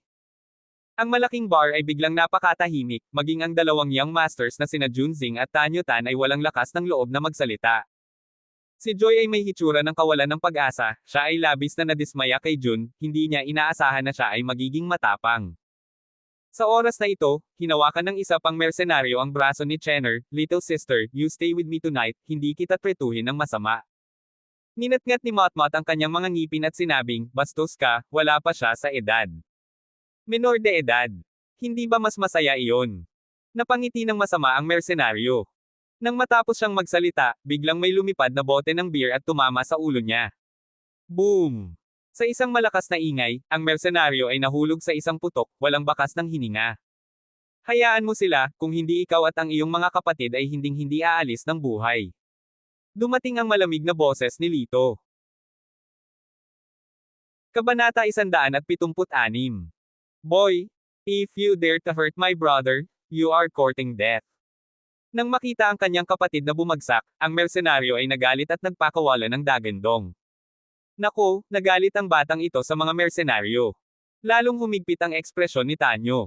Kahit siya ay hindi naglakas loob na saktan ang mga mersenaryo ng madali. Kapag magkasama silang umatake, hindi sapat ang 10 buhay. Tamang-tama, agresibong sumugod ang isang dosenang mersenaryo sa hindi kalayuan ng marinig ang tunog. Nang makita nila ang kanilang kapatid na nakahandusay sa lupa, ang lahat ay puno ng pagpatay na layunin, at isang makapal na dagwang aura ang nakapalibot sa lahat. Ang mga nanakit sa ating hukbo, walang makakataka sa inyo. Oo, ang isang buhay ay nagkakahalaga ng isang buhay. Hindi kaya mura, putulin ng mga kamay at paa. Namutla ang mukha ni Tanyo, at mabilis niyang itinuro si Lito at sinabing, kagagawan niya ito, wala itong kinalaman sa amin. Tumango rin si Marlon, oo, inosente kami, mag-isa siyang gumagawa ng mga bagay. Ba! Dalawa ba kayong lalaki? Ninatngat ni Motmot ang kanyang mga ngipin sa galit, pakiramdam na siya ay talagang bulag na makipagkaibigan sa isang mahinang tao. Namula si Marlon, at bamulong, hindi ito lalaki, ang buhay ang pinakamahalagang bagay. I don't care. Anyway, nagsama kayo, gang kayo. Isang mersenaryong may tato na dragon sa katawan ang umungal. Tapos na, tapos na. Ang mukha ni Marlon ay kasing puti ng papel, at napaupo siya sa lupa sa takot. Palihim na inilabas ni Jun ang kanyang mobile phone at gustong tumawag ng tulong, ngunit sinipa siya sa lupa ng mersenaryo. Gusto mong humingi ng tulong, nananaginip ka. Click. Naduraj ang telepono. Off. Sinipa si Jun sa dibdib, at iniluwa niya ang isang subo ng dugo, halos wala na siyang silbi. Si Motmot at Joy ay hindi pa nakakita ng ganoong eksena, lahat sila ay natakot, ang kanilang mga mata ay puno ng kawalan ng pag-asa, at sila ay humihikbi ng mahina. Mas kalmado ang ekspresyon ni Chenner. Tumingin siya kay Lito nang may tiwala sa kanyang mga mata. May tiwala siya sa kapatid niya. Naisip ni Lito sa kanyang sarili, ang tatlong babae ay nasa kamay ng mga mersenaryo, kaya hindi sila maaaring makipag-head-to-head. Masama kung ang mga mersenaryo ay nagmamadaling tumalon sa dingding at saktan sila. Sino sa inyo ang pinuno? Sinulyapan ni Lito ang mersenaryo at mahinahong sinabi. Napakatahimik ni Lito kaya nagulat ang lahat. Ako ang kapitan, bata, anong mga pakulo ang gusto mong laruin? Malamig na sabi ng mersenaryong may tato na blue dragon sa katawan. Tapos, urban area ito. Hindi maiiwasang magdulot ng gulo ang away at pagpatay. Bakit hindi tayo tumaya? Kapag nanalo ako, hahayaan mo kami. Kapag natalo ako, hahayaan mo kaming gawin ang gusto mo. Kung gusto mong pumatay o pumatol, hinding-hindi ka no accountability. Tumayo si Lito sa gitna ng karamihan at sinabi sa malalim na boses. Nagtaas ng kilay ang kapitan at nagtatakang nagtanong, ano ang pinagpustahan mo? Bahagyang ngumiti si Lito at sinabing, baliin mo ang iyong mga palso. Ano? Arm wrestling. Ang lahat ng mga mersenaryo ay nagulat sa ilang sandali, at pagkatapos ay humagalpak sa tawa. Anak, sigurado ka bang gusto mong ikumpara ang mga braso sa akin? Itinaas ng may tato na mersenaryo ang kanyang muscular forearm at sarkastikong sinabi, mas makapal ang mga braso ko kaysa sa mga binti mo, hindi mo ba nililigawan si kamatayan? Hindi pa nagsisimula ang laro, kaya hindi tiyak kung sino ang mamamatay at kung sino ang mabubuhay. Si Lito ay mukhang walang pakialam, nagkibit balikat at sinabi. Lihim na nabuhayan ng loob ang nakatato na mersenarya, ang walang alam, wala siya kung ikukumpara sa wala. Ayos lang yan, makipagbuno tayo sa mga braso mo, pero gaya ng sinabi ko kanina, kapag natalo ka, ang tatlong babaeng ito ay pag-aari ng kapatid ko, at personal kong kukunin ang buhay mo, at ang mga kaibigan mo ay mabalian din ng paa bawat isa. Nang marinig ito ni Tanyo, biglang nagbago ang ekspresyon ng mukha niya, aba. Nakipagpustahan siya, bakit tayo mabalian ng paa? Bakit ang dami mong sinasabi, I hate you, an unscrupulous bastos the most. Ang may tato na mersenaryong nagmura at sinuntok si Tanyo. Inilipat ng mga mersenaryo ang isang maliit na square coffee table, at si Lito at ang may tato na mersenaryo ay nakatayo sa magkabilang gilid. Iniunat ng dalawa ang kanang kamay. Manipis at maputi ang braso ni Lito, habang ang braso ng mersenaryo ay matipuno at puno ng lakas. Kung ikukumpara ang dalawa, kitang-kita ang mga pakinabang at disadvantages. Puno ng kawalan ng pag-asa si Motmot, tapos na, walang paraan na manalo si Lito. Tumingin sa kanya si Joy na may luha sa kanyang mga mata, kinagat ang kanyang pink na labi, puno ng emosyon sa kanyang puso, hindi niya akalain na ang lalaking ito, desperado para sa kanyang sarili. Kinabahan si Chenner sa kanyang mga kamay. Bagamat alam niya ang lakas ni Lito, labis pa rin siyang nag-aalala kapag nahaharap sa napakalaking pagkakaiba sa lakas. Hoy, ang batang ito ay talagang naghahanap ng kamatayan. Ang lakas ng kamay ng ating kapitan ay isa sa pinakamagaling sa buong hukbo. Tama, napagdesisyonan na ang ending, ang boring talaga. Sinong babae ang una nating paglalaroan? Ang mga mersenaryo ay labis na hinamak si Lito, at patuloy nila siyang tinutuya. Maging ang mga taong nanonood sa pananabik ay napabuntong hininga. Bagamat umaasa silang mananalo ang payat na binata na ito, imposible dahil masyadong malaki ang pagitan nila. Opisyal na nagsimula ang laro na may 2 panalo sa 3 laro. Mula sa simula hanggang sa huli, puno ng paghamak ang sulok ng bibig ng mersenaryong may tato. Kahit 50% lang ng kanyang lakas ang ginamit niya, at hindi niya pinansin si Lito. Boom! Gayunpaman, bago pa makita ng mga tao kung ano ang nangyayari, idiniin na ni Lito ang kamay ng mersenaryo. Anong sitwasyon? Imposible. Napatingin ng mga tao sa eksenang ito, lahat sila ay natigilan, nakabuka ang kanilang mga bibig upang makalunok ng isang buong itlog. Ilang segundo ring natulala ang may tato na mersenaryo bago siya nakapag-react. Ito. 20% lang ng lakas ko ang ginamit ko ngayon lang para ilabas ang pawis, boy, hindi ako magiging magalang sa iyo mamaya. Ang mga kalamnan sa kanyang mukha ay kumikibot ng husto, at marahas niyang sinabi. Tumango ang ibang mga mersenaryo, alam kong hindi ginamit ng kapitan ang kanyang buong lakas, kapitan, hayaan mong makita niya ang iyong lakas. Nagsimula na ang ikalawang round, magkahawak kamay ang dalawa, 3 beses ang laki ng kamao ng mersenaryo kaysa kay Lito. Ha! Natutunan ng may tato na mersenaryo ang nakaraang aralin, at nang siya ay lumapit, inipon niya ang lahat ng kanyang lakas, sinusubukang ibagsak si Lito. Gayunpaman, ang kamay ni Lito ay tila gawa sa tanso at bakal, matatag at hindi gumagalaw. Ito ay imposible. Namutla sa pagkabigla ang may tato na mersenaryo, saka lang napagtanto na ang batang ito ay hindi kasing hina ng kanyang hitsura sa ibabaw. 5 minutong deadlock ang dalawa, pulang-pula ang mukha ng mersenaryong may tato at tumutulo ang pawis. Sa kabilang banda, hindi nagbago ang mukha ni Lito, hindi siya hinihingal, at may nakakalokong ngiti pa sa gilid ng kanyang bibig. Nang makita ito, ang iba pang mga mersenaryo ay nagpakita ng nakakatakot na mga ekspresyon. Makakapag-drawing talaga ang batang ito kasama si Kapitan, paano ito posible? Oo, kahit sa buong legion natin, ang pinuno lang ang mas malakas kaysa sa Kapitan. Kung matalo ka ulit sa larong ito, mananalo ang batang ito. Captain, halika na. Tumalsik ang mga kalamnan sa mukha ng mersenaryong may tato. Alam niyang tiyak na hindi siya ang kalaban ni Lito. Pero kung matalo ka, mapapahiya ka sa harap ng maraming kapatid. Hindi siya dapat matalo. Nang imulat niya ang kanyang mga mata, isang bakas ng kasamaan ang sumilay sa kanyang mga mata. Inilagay niya ang kanyang kaliwang kamay sa ilalim ng coffee table, ibinalik ang kanyang palad, at isang maliit na lasong palaso ang lumipad patungo sa tiyan ni Lito at lumipad palabas. Ang nakalalasong palaso ay pinahire ng espesyal na laso ng Southern Region, na agad na magpaparalisa sa buong katawan at hindi magamit ng mga tao ang kanilang lakas. Kumunat ang noo ni Lito at tumingin sa kabilang party, ikaw talaga. Inakala ng may tato na mersenaryong niloko siya, at agad na natuwa, haha, mananalo ako. Hehe, ano sa tingin mo ito? Malamig na ngumiti si Lito, at may inilabas gamit ang kanyang kaliwang kamay, na naging palaso na may lason. Ikaw. Napatulala ang may tato na mersenaryo, at hindi makapaniwala na may isang tao sa mundong ito na makakahuli ng lumilipad na palaso gamit ang kanyang mga kamay. Bago siya bumalik sa kanyang katinoan, biglang nagpuwersa si Lito at idiniin ang kanyang kamay. Nanalo. Naghiyawan ng karamihan ng mga nanunood. Nagkatinginan ang lahat ng mga mersenaryo, ang blanko nilang mga mata ay puno ng hindi makapaniwala.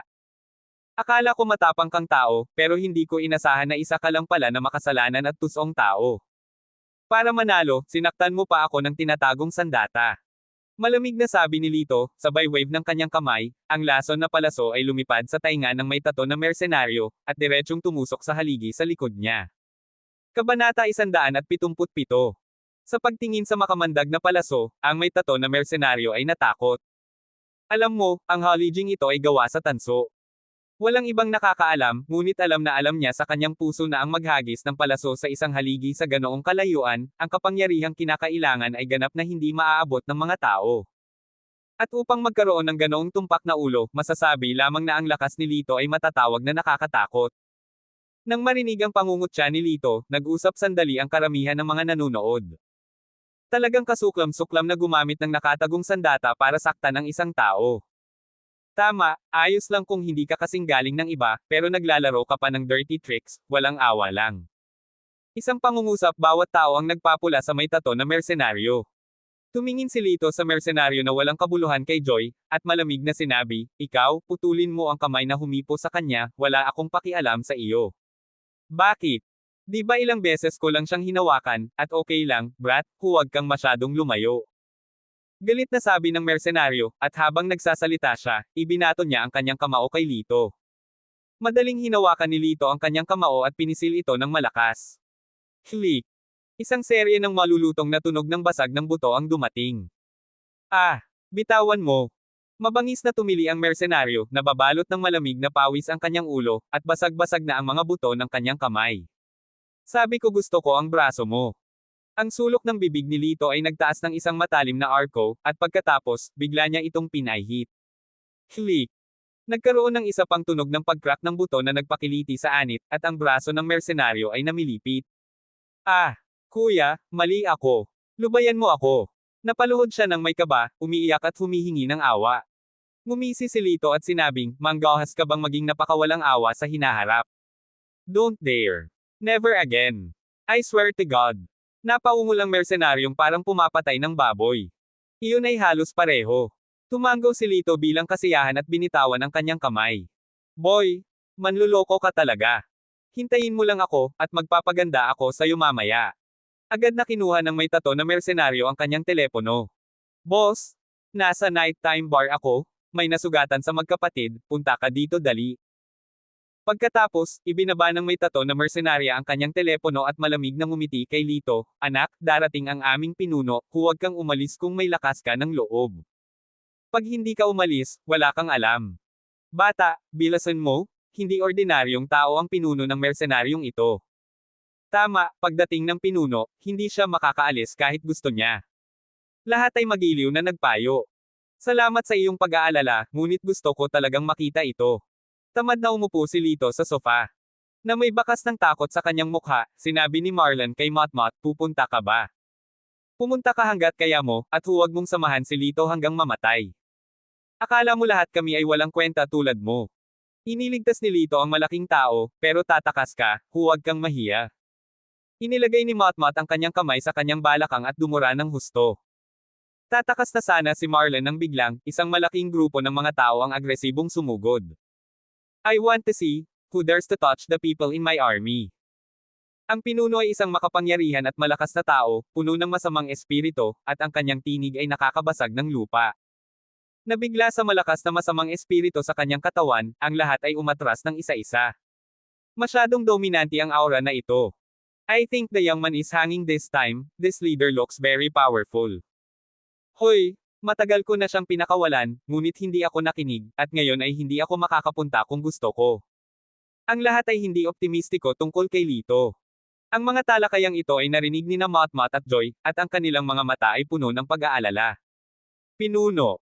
Lumiwanag ang mga mata ng may tato na mersenaryo, nagmamadali siyang sumalubong sa kanya, itinuro si Lito at sinabing, siya iyon, ang munting bastos na ito ay nasugatan ang dalawang kapatid.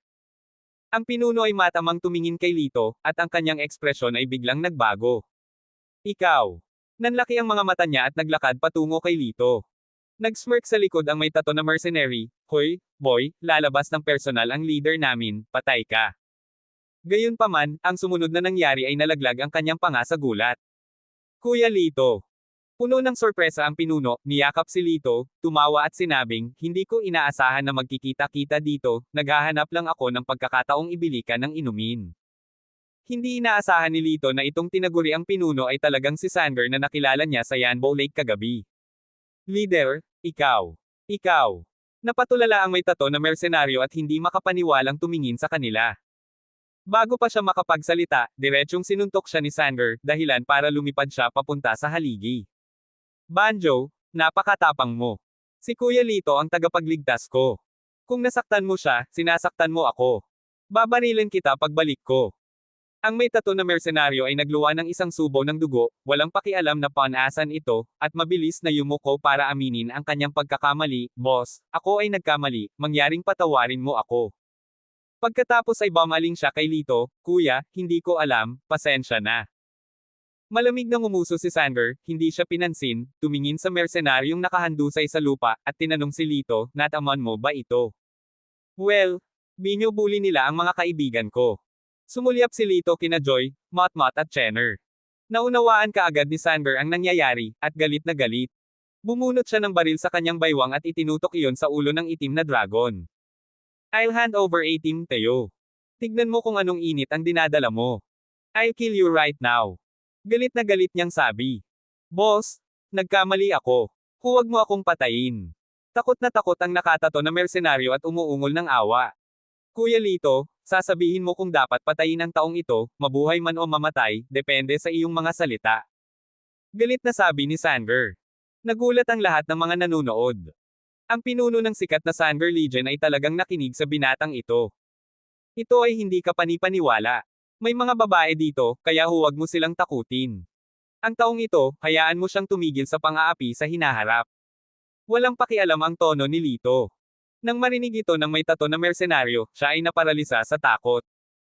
Para sa isang mersenaryo, ang katawan ng kabisera, at ang paggamit ng mga kamay at paa ay katumbas ng hatol ng kamatayan. Walang pag-aalinlangan, humakbang si Sanger at binali ang mga kamay at paa ng may tato na mersenaryo. Itapon mo itong basura, simula ngayon, hindi na miyembro ng Sanger Corps ko ang taong ito. Malamig na sabi ni Sanger. Oo. Dalawang mersenaryo ang humakbang at kinaladkad palabas ang sumisigaw na may tato. Kuya Lito, hindi ko akalain na gagawin iyon ng mga nasasakupan ko ng pangalawang beses tayong nagkita. I'm really sorry. Sa ganitong paraan, ibibili kita ng inumin at same time na hihingi ng tawad sa iyo. Mukhang humihingi ng tawad si Sanger. Hindi na kailangan, gabi na. Sinulyapan ni Lito ang inaantok na mata na si Chenner, at walang magawang umiling. Well, then I won't bother you. If there is anything, just let me know. Ako, si Sanger, obligado. Naikuyom ni Sanger ang kanyang mga kamao at umalis kasama ang kanyang mga tauhan sa makapangyarihang paraan. Sa sandaling ito, lahat ng tao sa bar ay tumingin kay Lito na ganap na naiiba mula sa dati. Ang mga matang iyon ay puno ng kuryosidad at takot, at kahit isang pahiwatig ng paghanga. Lito, napakahusay mo ngayon, salamat. Si Matmat ay may hitsura ng paghanga, na may maliliit na bituin na nagniningning sa kanyang mga mata. Tumango si Joy, namula ang kanyang pisngi, at bamulong, salamat sa pagligtas sa akin muli. Wala yun, huwag kang mag-alala. Nagkibit balikat si Lito, ang kanyang tono ay casual. Medyo nakabawi sina Tanyo at Jun at halos hindi na makatayo.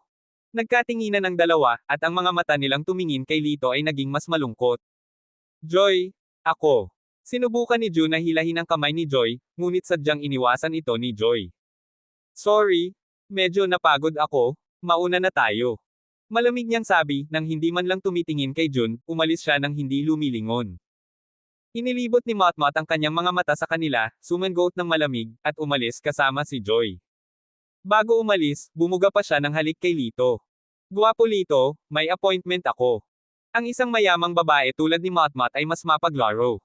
Hinawakan ni Lito ang kanyang ilong at hindi makapagsalita. Sa panunood ng eksenang ito, lumalim ang selos ni Natanyo at Jun kay Lito. Sa oras na ito, tumingin si Lito kay Master Hay na kumikilos na parang ostrich. Yung account mo, hindi pa tayo nagkakaayos. Sa sandaling ito, isang grupo ng mga tao ang biglang pumasok sa bar. Nang makita niya ang taong paparating, si Master Hay, na sa una ay nanginginig, ay agad na nabalisa at sumugod upang salubungin siya. Boss Greedy Wolf, nandito ka na sa wakas. Tulungan mo ako. Matangkad at makapangyarihan ang nangungunang lalaki, may marangal na aura at mabagsik at determinadong mukha. Hehe, gusto kong makita kung sino ang naglakas loob na humanap ng mali sa teritoryo ng matako kong lobo. Malamig na sabi ni Tanlang, nilaibot ng kanyang matatalas na mata sa paligid. Kabanata 178. Nang marinig ito, mukhang masaya si Tanyo, at sinabi kay Jun. Ang Greedy Wolf na ito ay isang underground gangster sa Dongcheng District. Magagawa niya ang parehong itim at puti, at ang kanyang martial arts ay hindi mahuhulaan. Si Lito ay ganap na mapapahamak sa pagkakataong ito. Ang galing! Tumawa ng masama si Jun nang marinig iyon. Sa sandaling ito, ang mga mata ni Tanlang ay bumagsak kay Lito, ang kanyang mukha ay nagulat, pagkatapos ay itinaas niya ang kanyang mga hakbang at naglakad patungo sa kanya. Boss, ikaw. Nakaramdam ng kakaiba si Master Hay, hindi niya sinabi kung sino iyon, paano nalaman ng amo na si Lito iyon. Gayunpaman, hindi man lang narinig ni Tanlang ang mga salita ni Master Hay, at dumiretso siya kay Lito, pagkatapos ay ikinulong ang kanyang mga kamao at bumati ng may paggalang. Master Lito, hindi ko inaasahan na dito kita makikita. Excited na sigaw ni Greedy Wolf. Bagamat maraming araw na ang lumipas, malinaw pa rin sa kanyang isipan ang imahe ni Lito na gumuhit ng anting-anting upang itaboy ang mga multo sa perya ng mayaman noong araw na iyon. Nang makita ito, si Master Hay ay natakot. Boss, how could this guy be such a master? Dapat sinungaling siya, huwag kang magpapaloko. Galit na ungol niya. Snap! Nanlamig si Tanlang, itinaas ang kamay at sinampal si Master Hay. Ano ka ba, maglakas loob kang sir-on si Master Lito, bakit hindi ka humingi ng tawad? Mabilis na namaga ang kalahati ng mukha ni Master Hay. Tinakpan niya ang kanyang mukha sa hinaing, at sinabing walang gana, bakit? Anong klaseng sibuyas siya? Aling sibuyas? Galit na tumawa si Greedy Wolf, alam mo, si Master Lito na ito ay minsang nagligtas sa buhay ni Mr. Pan, at siya ay isang taong lubos na iginagalang ni Mr. Pan. Ano? Pan. Master Pan. Nang marinig ito, nanlambot ang mga paa ni Master Hay at halos lumuhad siya. Ang mga mukha ni Natanyo at Jun ay mahigpit na nanlamig. Kahit na si Panhi ay hindi kasing sikat ng ama ni Tanyo sa Badok City, kinokontrol niya ang kalahati ng mga mapagkukunan ng entertainment ng lungsod at kumukuha ng itim at puti.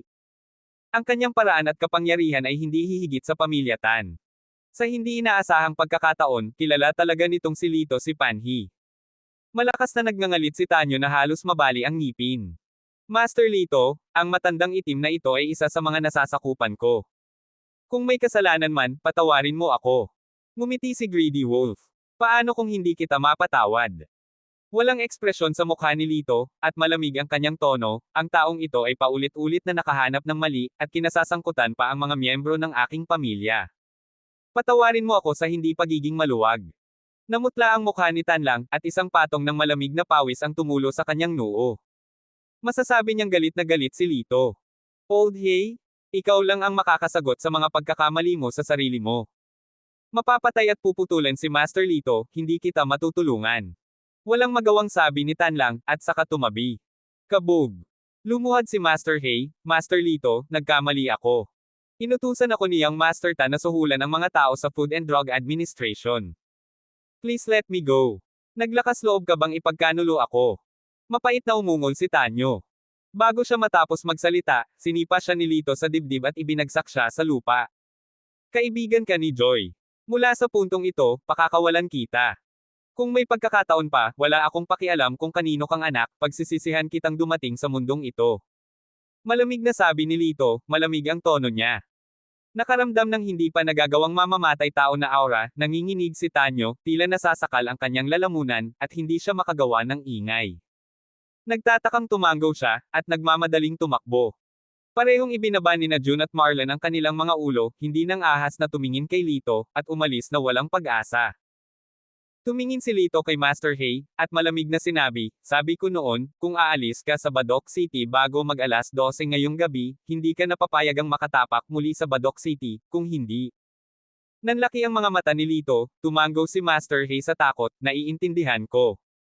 Naiintindihan ko. Lumabas ka. Si Lito ay masyadong tamad na tumingin sa kanya muli. Tumakbo si Master Hay habang nakatali ang buntot sa pagitan ng kanyang mga binti na para bang makakatanggap siya ng amnestya. Master Lito, hahanapin talaga kita. Nagtanong na si Master Pan tungkol sa Vajra Blood Body. Sabi ni Greedy Wolf sa mahinang boses. Anong mensahe? Lumiwanag ang mga mata ni Lito. Ito. Sinabi ni Master Pan iyon, at gusto kong sabihin sa iyo ng personal. Marami siyang dapat gawin sa 2 araw na ito. Sa tanghali kinabukasan, nagdaos siya ng piging sa Genshiu Restaurant. Gusto kitang imbitahan, at pag-uusapan ito ng detalyado sa oras na iyon. Nakangiting sabi ni Tanlang, hindi maliwanag ang kanyang mga mata. Napangiti si Lito, ang matandang tusong lalaking ito ay sadyang namamantala, at gustong humingi sa kanya ng pabor. Sabihin mo kay Boss Pan na kung kapaki-pakinabang ang impormasyon, ibibigay sa iyo ang anting-anting na nagpapahaba ng buhay. Ngumiti siya. Kung gayon ay pupuntahan ko muna si Mr. Pan, at salamat kay Master Lito. Sinakop ni Greedy Wolf ang kanyang mga kamay. Sa oras na ito, halos magkahiwa-hiwalay na ang bar, si Tan lang ang nagmaneho ng kotse, at iniuwi sina Lito at Chenner Ian. Sa gabi, si Lito ay nangangapa sa dilim at pumunta sa silid ni Chenner. Nang iikot niya ang kanyang tunay na enerhiya, ang kanyang mga mata ay malayang nakakakita sa dilim, tulad ng araw. Si Chenner ay nakatulog na ng mahimbing, nakasuot siya ng puting lace na pijama, ang kanyang natutulog na mukha ay sariwa at gumagalaw. Nakaupo sa tabi ng kama, marahang hinawakan ni Lito ang kanyang payat na palso. Muling lumitaw ang pattern ng pulang lotus na itinago niya noon, at sa pagkakataong ito ang kulay ay halatang mas madilim kaysa sa huling pagkakataon, at ang mga ugat ng pulang lotus ay naging mas mahaba din. Kahit na ito ay pinigilan ng tunay na enerhiya, ito ay magpapabagal lamang sa paglaki nito, ngunit hindi talaga nito mapipigilan ang paglaki ng bagay na ito. Medyo mabigat ang boses niya. Sa pag-wave ng kanyang kamay, nawala ang pattern ng pulang lotus. Hinawakan ni Lito ang maselang mukha ni Chenner, at sinabi sa mahinang boses, kahit magkano ang halaga nito, kailangan kong hanapin ang 3 halamang gamot, Chenner, hinding-hindi ka hahayaang magkaproblema si Kuya. Sa dilim, ang kanyang mga mata ay maliwanag at mainit, puno ng determinasyon. Kinaumagahan, si Lito ay nagsasanay ng cross-legged nang tumawag si Feng Wei. Kuya Lito, may nangyari sa bundok Yangtze, pwede mo ba akong tulungan na makita kung ano ang nangyayari? Sa telepono, ang tono ni Feng Wei ay nagpahayag ng pagkabalisa. Bumilis ang tibok ng puso ni Lito, isinuko na niya kagabi ang dragon, kaya dapat ay maayos na siya, bakit may nangyari? Sumangayon siya ng walang pag-aalinlangan, walang problema. Nasa bahay ka ba ngayon? Sunduin kita. Nag-aalalang sabi Feng Wei. Okay, halika na. Pagkatapos ibaba ang telepono, huminto ang sasakyang militar ni Feng Wei sa harap ng bahay ni Lito sa loob ng 10 minuto. Hiniling ni Lito kay Chenner na gawin ang kanyang takdang aralin ng masunurin sa bahay, at pagkatapos ay sumakay sa kotse ni Feng. Sa kotse, sinabi ni Feng kay Lito ang tungkol sa sitwasyon. Kaninang umaga, sinamahan ni Jun Chen at isang grupo ng mga opisyal ng gobyerno ang alkalde sa Yangtze Mountain upang siyasatin ang sitwasyon. Sa hindi inaasahang pagkakataon, wala pang 1 oras pagkatapos nilang umakyat sa bundok, biglang lumitaw ang isang makapal na ulap sa bundok, at imposibleng makakita ng kahit ano na lampas sa 5 metro, at walang signal. Hindi makapasok ang rescue team, at ang mga nakapasok ay hindi na muling lumabas. 3 oras na ang lumipas sa isang kisap mata, may kakaibang nangyari, at ito ay tungkol sa kaligtasan ng alkalde, ng bureau chief at iba pa. Lahat ay balisa na parang mga langgam sa mainit na palayok, ngunit wala silang magagawa. Kaya, humingi lang ako ng tulong kay Kuya Lito. Mabigat ang tono ni Feng. Makapal na hamog. Kinurot ni Lito ang kanyang baba at nahulog sa malalim na pag-iisip. Kuya Lito, ano sa tingin mo? Mukhang malungkot si Feng. May mga haka-haka na si Lito sa kanyang isipan, ngunit hindi siya umimik, umiling lang siya, let's talk about it after we have a look at the place. Napakahalaga ng bagay na ito, si Feng ay tumakbo sa pulang ilaw sa buong daan, at nagmamadaling pumunta sa Yangtze Mountain ng may pinakamabilis na bilis. Sa sandaling ito, isang malaking bilang ng mga armadong puwersa at sasakyan ng pulisya ang nagtipon sa paanan ng bundok Yangtze. Wei Team. Isang sundalo ang lumapit kay Feng at nagbigay ng saludo sa militar. Paano naman? Tumango si Feng at nagtanong. Umiling ang kawal, hindi pa bumabalik ang tatlong squad na pumasok ngayon, kaya siguradong nabighani sila sa loob. Tumangala si Lito at nakita na ang buong bundok Yangtze ay nawala ang hugis nito at ganap na nababalot ng makapal na ulap, na mukhang kakaiba. Napatingin ako sa ambon na ito, tiyak na may mga gumagawa ng masama dito. Biglang may galit na boses ang lumabas sa gilid. Natigilan si Lito, nilingan niya ang kanyang ulo, at nakita niya ang isang nasa katanghaliang gulang na lalaki na halos 45 taong gulang, nakasuot ng itim na daos na damit, na mabagal na naglalakad. Sa tabi niya ay may isang kaakit-akit na babae na nasa edad 30s na nakasuot ng pulang damit na may nakikita na pusod. Sino ito? Si Feng ay parehong namangha. Captain Wei, ito ay isang espesyal na inimbitahang Daoist Master, Master Ense Xiong. Nagpakilala ang sundalo. Master Xiong. Baka ikaw si Master Xiong mula sa Shenshuanman. Gulat na sabi ni Feng. Tama ka. Tumango si Ense na may pagmamalaki sa gilid ng kanyang mga mata at kilay. Mas advanced na ang cultivation level ni Master Xiong, sa tulong mo, tiyak na malulutas ang bagay na ito, Feng, pasensya na. Ito siguro ang junior sister mo, Mrs. Wazo. Magalang na sabi ni Feng, nakatingin sa kaakit-akit na babae sa tabi niya. Maganda ang paningin ni Captain Wei. Hindi ko akalain na hindi lang gwapo si Captain Wei, marunong din pala. Kinusat ni Mrs. Wazo ang kanyang mga mata at tinakpan ang kanyang bibig ng isang pinong ngiti. Umubo si Feng sa kahihiyan, pagkatapos ay tumingin kay Lito, ito si Lito, kapatid na Lito, na may pambihirang kasanayan sa martial arts, espesyal ko siyang inanyayahan na tumulong. Sinulyapan ni Ense si Lito, na nagpapakita ng panghahamak. Mababa ba ang tingin mo sa akin, o wala kang tiwala sa akin? Bakit mo inimbitahan ang isang maliit na manika na wala pang buhok? Kabanata 179. Sa pagharap sa pangungutya ni Ense, hindi nagsalita si Lito, ngunit hindi napigilan ni Feng. Tatanggi na sana siya nang pigilan siya ni Lito. Si Master Xiong ay isang master ng Taoism, natural na maraming dapat matutunan ang nakababatang henerasyon, sana ay hindi mag-atubiling magbigay ng payo ang master. Nakangiting sabi ni Lito, napakasinsero ng kanyang ugali. Si Ense Xiong na ito ay isang master ng Daoist School, matayog at mayabang, bata pa si Lito, at walang bakas ng totoong enerhiya na nagpapakita sa kanyang katawan, kaya natural na hindi siya makapasok sa kanyang mga mata. Well, ang ugali na ito ay parang salita pa rin. Tumango si Ense bilang kasiyahan. Sa oras na ito, nagkaroon ng hindi napapanahong singgal mula sa gilid. Hehe, ang matututunan mo sa pagsunod sa ibong Daoist priest na ito ay isang flashy show lang. Sinundan ni Lito ang tunog at nakita niya ang isang monghe na nakasuot ng napakarilag na sutana na naglalakad na may isang string ng makintab na butil ng Buddhist sa isang kamay. Labis na nagulat si Lito. With his perception, hindi niya napansin ang pagdating ng taong ito. Sa pagtingin sa kanyang buong katawan, walang bakas ng tunay na enerhiya na dumadaloy, ngunit ang kanyang pananalita ay puno ng enerhiya, at ang mga sulok ng kanyang damit ay automatiko ng walang hangin, kaya ang kanyang paglilinang ay dapat na napaka-advance. Paano may mga asong Buddha na tumatahol kung saan-saan, walang makakapantay sa pagkukunwari mo sa Budismo? Si Ense ay puno ng pandidiri at gumanti. Pagkatapos ay tumingin siya kay Feng, inimbitahan mo ba itong kalbong asno? Ayokong makasama si Buddha Dog. Nandyan siya na wala ako, at nandyan ako na wala siya. Master Xiong huminahon ka, hindi namin siya inimbitahan. Napasimangot si Feng, nakaramdam ng pagkalito.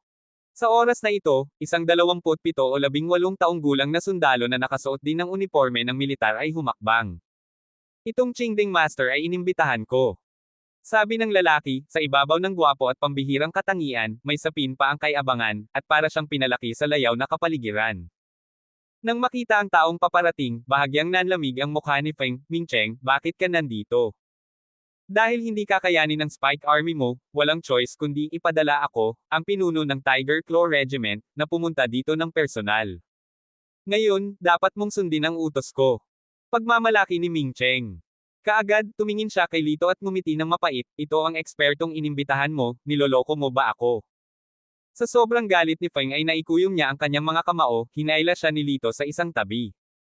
Captain Wei, walang kwenta ang magalit. Sa harap ng pangungutya ng ibang tao, ang pinakamalakas na ganting atake ay malakas na lakas. Sabi ni Lito sa mahinang boses. Natigilan si Feng, tumingin kay Lito, at tumango, tama si Kuya Lito. Sinabi niya kay Lito na itong si Ming Cheng ay isang pangalawang henerasyong opisyal ng militar, at ang kanyang lolo ay isang general, mayabang at mapanghamon. Umaasa sa kanyang sariling kapanganakan, si Ming Cheng ay naging pinuno ng rehimyento sa murang edad, namumuno sa Tiger Claw Regiment, at gagawa ng gulo para sa Spike Army sa bawat pagliko.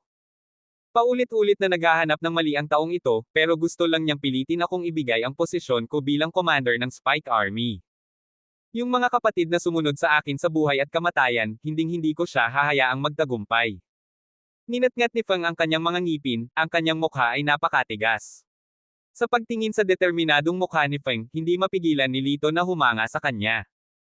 Sa oras na ito, malakas na sinabi ni Ming Cheng, pagkatapos magsalita ng napakaraming kalokohan, hindi ko alam kung ang ekspertong inimbitahan ng Team Wei ay maaaring magpakalat ng makapal na fog.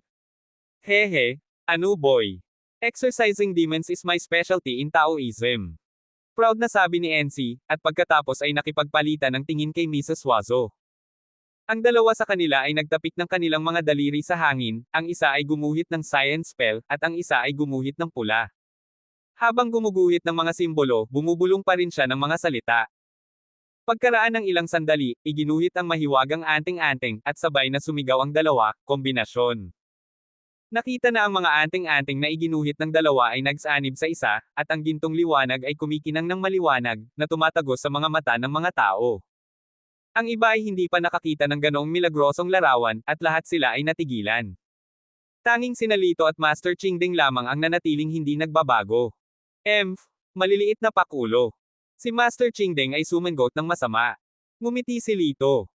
Kung ikukumpara sa mga ordinaryong masters ng anting-anting, ang mga kasanayan sa pagguhit ng anting-anting ng dalawang taong ito ay itinuturing na advanced, ngunit medyo kulang pa rin sila sa antas ng pagiging perpekto.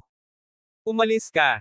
Muling sumigaw ang dalawa, at nakita ang anting-anting na lumilipad sa tuktok ng bundok Yangtze, nagiging 10,000 punto ng gininto ang liwanag, at bumagsak tulad ng ulan sa tagsibol. Sa isang iglap, ang makapal na ulap sa kanyang harapan ay hamina. Napakamangha. Karapat-dapat na maging master, napakalaking bagay. Bamantong hininga ang mga tao mula sa kaibuturan ng kanilang mga puso, puno ng pagtataka ang kanilang mga mukha. Maging si Feng ay natulala at hindi napigil ang pumalakpak. Sina NC at Ginang Wazo ay labis na ipinagmamalaki. Sinulyapan nila si Master Chingding at kinulat ang kanilang mga labi ng mapanokso. Maliliit na trick. Inilibot ni Master Chingding ang kanyang mga mata, sumangot ng malamig, at matigas na sinabi, kalimutan mo na ito, ipapakita ko sa iyo ang aking mga kakayahan. Agad siyang huminga ng malalim at sumigaw kasabay ng hininga ng kanyang dantian. Ang tunog na ito ay puno ng lakas at walang katulad na kapal, at kumalat ito patungo sa kailaliman ng bundok Yangtze, umaalingaw-ngaw pagkatapos ng mga alon, nang walang bahid ng paghina. Ito ba ang 1,000 miles transmission? Mukhang nagulat si NC at gulat na tumingin kay Master Chingdeng. Libo-libong milya ng sound transmission. Hindi ko inaasahan na ang matandang kalbo na asno na ito ay nagsanay ng lihim na pamamaraan na ito. Itinaas ni Mrs. Wazo ang kanyang maalab na mapupulang labi at nakangising sinabi. Well, oo, nandyan si Master Chingdeng. Tumingin si Ming Cheng kay Feng ng buong pagmamalaki, Captain Wei, ipinakita ng mga ekspertong ito ang kanilang mga kakayahan. Siguro kung may maipapakita sa amin itong kaibigan na inimbitahan mo. Tumingin si Feng kay Lito. I'm sorry, hindi for display ang kakayahan ko. Bahagyang ngumiti si Lito, na may malamig na ugali. Ano? Tinatanggihan mo ba ako? Nagdilim ang mukha ni Ming Cheng, napakalungkot ng kanyang tono, at ninisyon niya, wala pang nang ahas na magsalita sa akin sa ganoong tono, masyado kang mayabang. Kaagad, tumingin siya kay Feng, sa palagay ko ay ayaw niyang magpakitang gilas, ngunit wala lang siyang kakayahan. Napakahalaga ng ating misyon sa pagkakataong ito, kaya hindi na kailangang isama siya. Hindi. Sinabi noon ni Director Chen na dapat lumahok si Lito. Kausap ni Feng si Jun Chen noon. Sige, pag may panganib kang makasalubong mamaya, walang mag-aalaga sa kanya. Kung pipigilan mo kami, ako ang unang magbaril sa iyo. Tiningnan ni Ming Cheng si Lito ng masama, at malamig na sinabi. Kuya Lito, pasensya na, si Ming Cheng ay laging mayabang. Humingi ng tawad si Feng at sinabi sa mahinang boses. Hindi mahalaga. Ngumiti si Lito na may walang pakialam na ekspresyon sa kanyang mukha. Nakipag-ugnayan na kami sa kanila. Malapit sila sa Yanbo Lake, ngunit napakakapal ng fog sa paligid, at hindi makaalis ang sasakyan. Sa pagkakataong ito, may sumigaw ng malakas. Dahil alam nilang ayos lang sila, tuwang-tuwa ang lahat, agad na inutusan ni Ming Cheng ang grupo na pumunta sa Yanbo Lake. Naunang umalis sina Ming Cheng, Feng, Master Ching Deng, NC, Mrs. Wazo, at Lito, na sinundan ng hukbo. Pagkapasok niya sa bundok, si Master Ching Deng ay nagsagawa ng kanyang mga ehersisyo, bitbit si Ming Cheng, at mabilis na naglakad. Ngumisi sina NC at Mrs. Wazo at sumunod na malapit sa likuran. Bilang isang sundalo, naglalakad si Feng na may mabibigat na kargada sa buong taon. Halos hindi siya makasabay noong una, ngunit pagkatapos maglakad ng 10 kilometro, nagsimula siyang magpumiglas. Sa oras na ito, isang palad ang tumakip sa kanyang likod, at isang malakas na hininga ang pumasok sa kanyang katawan. Pakiramdam niya ay puno ng lakas ang kanyang buong katawan, at ang bilis sa ilalim ng kanyang mga paa ay biglang lumakas. Kuya Lito, salamat. Nagpasalamat siya at sinulyapan si Lito. Tumango si Lito at hindi nagsalita. Hindi siya nakipagkompetensya kay Master Ching Deng at sa iba pa, ngunit tahimik lang siyang sumunod sa kanila. Makalipas ang kalahating oras, dumating ang grupo sa Yanbo Lake, at nakita nila ang alkalde, si Jun Chen at iba pa. Mayor Zhang, ako si Ming Cheng, pinuno ng Tiger Claw Regiment ng Central Military Region. Sa ilalim ng aking utos, sa wakas ay natagpuan na kita. Ginawa ni Ming Cheng ang unang hakbang at lumapit kay Mayor Zhang upang mag-claim ng kredito. Tumango si Mayor Zhang at nakangiting sinabi, "Oo, bata ka talaga at may pangako." Sa tingin ko si Kapitan Wei ay naglagay ng maraming pagsisikap. Malakas na sabi ni Jun. Siya. Nasa utos ko lang siya. Hinamak ni Ming Cheng ang pagiging tunay. Naikuyom ni Feng ang kanyang kamao at saysabog na sana, ngunit napatigil siya sa hitsura ni Jun. Sa maulap na lawa na ito galing pala ang puting ambon. Hinaplos ni Master Ching Deng ang kanyang balbas. Sa tingin ko, dapat may halimaw sa lawa na ito. Alisin mo ang halimaw na ito, at ang puting ambon ay natural na mawawala. Sabi ni NC. Kasama si Senior Kuya, hindi mahalaga kung masama o mabuti. Si Mrs. Wazo ay ngumiti ng nakakaloko. Tiningnan ni Mayor Zhang ang 3 taong ito nang may pagtataka, sino ang 3 taong ito? Lahat sila ay mga master mula sa iba't ibang antas ng buhay na espesyal kung inimbitahan. Mayroon silang mga advanced cultivation base. Dahil sa tulong nila kaya kita nahanap ng mabilis. Si Ming Cheng ay puno ng pagmamataas. Kung gayon sino ang binata? Tumingin si Mayor Zhang kay Lito. Nako, siya, eksperto siyang inimbitahan ni Kapitan Wei. Sarcastic ang tono ni Ming Cheng. Sa sandaling lumabas ang pangungusap na ito, ang iba ay bumulong. Paano ka magiging eksperto sa murang edad mo? Masyadong kalokohan si Captain Wei. Napakahalaga ng bagay na iyon kaya kumuha siya ng hindi mapagkakatiwalaang tao. Tama, hindi ba biro ito tungkol sa kaligtasan ng mayor? Naramdaman din ni Mayor Zhang na hindi mapagkakatiwalaan si Lito, kaya mahinahon niyang sinabi, Captain Wei, mukhang marami ka pang dapat matutunan kay Captain Ming Cheng. Ang implikasyon ay ang pangitain ni Feng Wei ay hindi kasing ganda ng kay Ming Cheng, at ang mga taong nahanap niya ay hindi kasing maaasahan ng 3 master na iyon. Lalong naging kampante si Ming Cheng matapos itong marinig, at tumingin kay Feng ng mapanuksong tingin. Namula si Feng sa galit, at ayaw nang magsalita pa. Medyo nagalit din si Lito, ngunit walang silbi ang magsalita ng marami, kung gusto niyang patunayan ang kanyang sarili, kailangan niyang umasa sa tunay na kakayahan. Nang si NC ay mag-espel sa Yanbo Lake, isang malamig na boses ang nagmula sa malapit na kakahuyan. Amin na ang mga gamit sa lawa na ito, lahat please umalis agad. Nagulat ang lahat at sumunod sa prestihiyo. Nakita ko ang isang grupo ng 3 tao na naglalakad palabas ng kakahuyan, 2 lalaki at isang babae, isa sa kanila ang matandang Gia na nakilala ni Lito kagabi, at ang matandang Gia ang nagsalita kanina. Bilang karagdagan, mayroong isang binata, at isang batang babae sa Qingyi na natatakpan ng tul, ipinakikita lamang niya ang isang pares ng magagandang mata, malinaw at matahimik. Presumptuous, ito ang mayor ng Badok City, ano ang pinagsasabi mo? Galit na sigaw ni Ming Cheng. Mayor. Hehe, kahit ang hari ng isang bansa ay walang iba kundi langgam sa harap ng pamilyang Gia. Ngumisi ang matandang Gia. Habang papalapit ang 3, isang malakas na espiritual na presyon ang nagpilit sa lahat na huminga. Sa oras na ito, ang mga mata ni NC ay nahulog sa berde sa dibdib ni Gia, ang kanyang mga mata ay biglang lumiit, at siya ay sumigaw sa takot. Yung Jie family. Pwede bang? Galing ka sa Jie family from martial arts world. Kabanata 180. Nagbago ang ekspresyon ng lahat ng marinig ang salitang martial daw Jia. Para sa karamihan ng mga tao, ang mundo ng martial arts ay parang isang alamat, misteryoso at malayo. Ang sino man sa mundo ng martial arts na dumating sa secular na mundo ay magiging isang makapangyarihang pag-iral. Isang malaking pamilya sa mundo ng martial arts, ang kapangyarihan nito ay sapat na upang yugyugan ang anumang paghahari. Sa makatuwid, ang sinabi ni Ginoong Jia ngayon ay hindi naman nakakaalarma. Hehe, dahil nakikilala mo kami, bilasan mo at umalis ka na. Ang matandang Jia ay mukhang dominanti. Paano ang martial arts world? Hindi mo ito teritoryo, saan ka nanggaling at saan ka babalik? Narinig din ni Jun ang lahat ng uri ng mga alamat tungkol sa mundo ng martial arts, ngunit siya ay nasa hukbo sa loob ng maraming taon, at hindi siya madaling matakot. Tumango si Mayor Zhang, ang sinabi ng Bureau Chen ay ang responsibilidad natin ay protektahan ang mga tao dito, at hinding-hindi tayo atres. Nag-echo din ng iba, tama. Ang grupo ng mga mortal na ito ay matigas ang ulo, hindi na kailangang sabihin, hindi ba ito ang pinakamadaling paraan upang patayin sila ng direkta? Ngumisi ang binata na kasama ni Mr. Jia. Ang kanyang saloobin ay direktang nag-alab sa galit ni NC at ng iba pa. Hehe, mababa ang tingin sa amin, tapos tingnan mo ang lakas naming mga mortal. Malakas na sumigaw si NC, tumalon mula sa manipis na hangin, at inatake ang binata gamit ang kanang kamay na hugis kuko ng agila.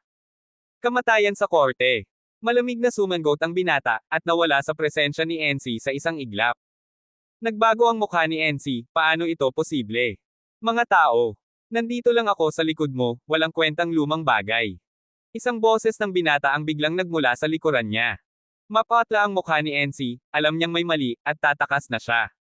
Tinapik-tapik siya ng binata sa likod. Boom! Malakas na tumama sa lupa si NC, nagluwa ng isang subaw ng dugo, at ang kanyang galit ay parang sinulid. Nang makita ito ng lahat, nagulat silang lahat. Hindi man lang nakayanan ng Maringal na Daoist Master ang palad ng binatang ito. Nakakatakot ba talaga ang lakas ng martial arts world? Kuya!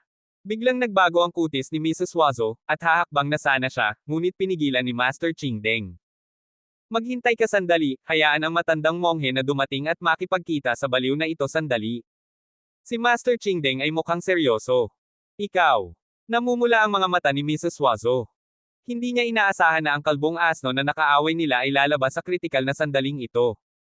Hindi nagsalita si Master Qingdeng, tumango lang sa kanya, at pagkatapos ay humakbang sa ere.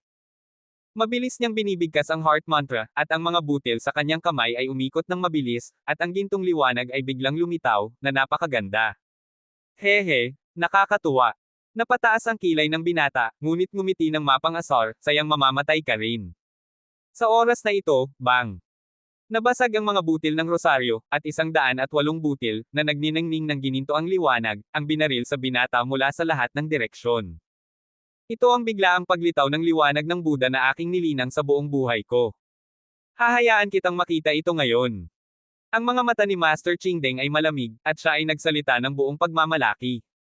Gayunpaman, bago siya matapos magsalita, ang binata ay ngumisi, iwinagayway ang kanyang mga braso, at isang malakas na aura ang lumabas sa kanyang katawan. 108 Buddhist bead ang biglang nagbago ng direksyon at lumipad patungo kay Master Qingdeng. Paano kaya? Biglang nagbago ang kutis ni Master Qingdeng, at mabilis siyang umiwas, ngunit nataman pa rin. Puff!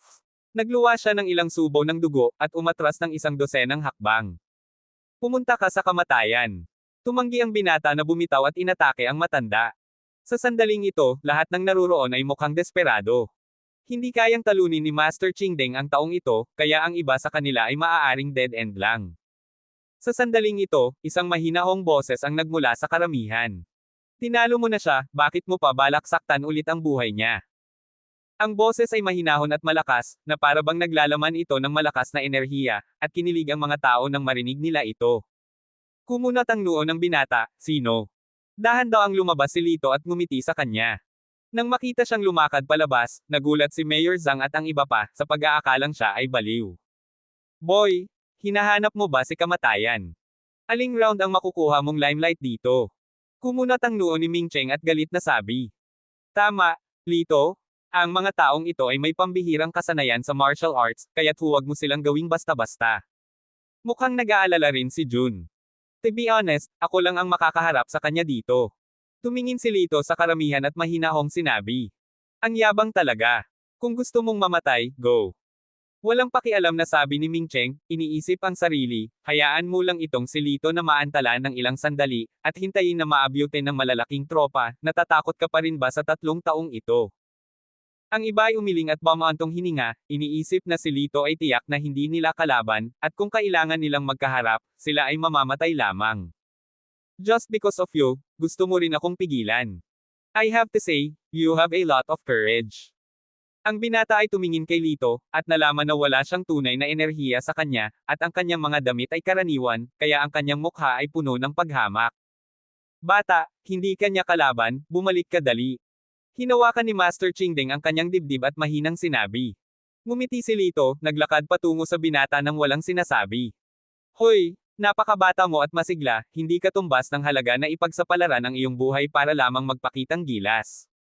Si Master Chingdeng ay bumantong hininga ng may panghihinayang, at napaatras pabalik sa karamihan. Sa sandaling ito, nakilala ni Ginoong Jie si Lito, mabilis na lumapit sa binata, at sinabi sa mahinang boses, hindi mo dapat maliitin ang taong ito, hindi dapat maliitin ang kanyang lakas. Oh! Ang binata ay hindi maiwasang tumingin kay Lito, at sinabing may paghamak, sa loob ng 3 galaw, tiyak na kukunin ko ang kanyang buhay. 3 tricks. Sobrang galing. Ngumiti si Lito at iniunat ang isang daliri, kaya kung tapusin ka sa 1 galaw. Ano? Akala ng binata ay mali ang narinig niya, nagulat ang mukha niya, saka siya tumawa, are you kidding me? Pagkatapos noon, nanlamig ang mukha niya, boy, enough jokes, you can die. Tumalon siya at sinuntok ang dibdib ni Lito sa bilis na kasing bilis ng kidlat. Boom! Nagkaroon ng malakas na kalabog. Nang isipin ng lahat na si Lito ay malapit ng mamatay, hindi nagbago ang mukha ni Lito, ngumiti pa nga siya. Isang trick, mahinahon niyang sabi. Sa mga mata ni Mayor Zhang at ng iba pa, may matinding pagkabigla, at kasabay nito, isang kislap ng pag-asa ang tumaas. Imposible. Nang makita ang hindi gumagalaw na anyo ni Lito, ang binata ay nagpakita ng hindi makapaniwalang ekspresyon. Muli siyang sumuntok, sa pagkakataong ito ay higit sa doble ang lakas noong nakaraan. Boom! Ang kamao ay tila tumama sa isang pader na bakal. Hindi, kahit na ito ay bakal, ito ay dapat na deformed. Gayunpaman, hindi pa rin tumugon si Lito, at hindi man lang siya gumalaw kahit isang hakbang. 2 trick, mahinahong sabi ni Lito.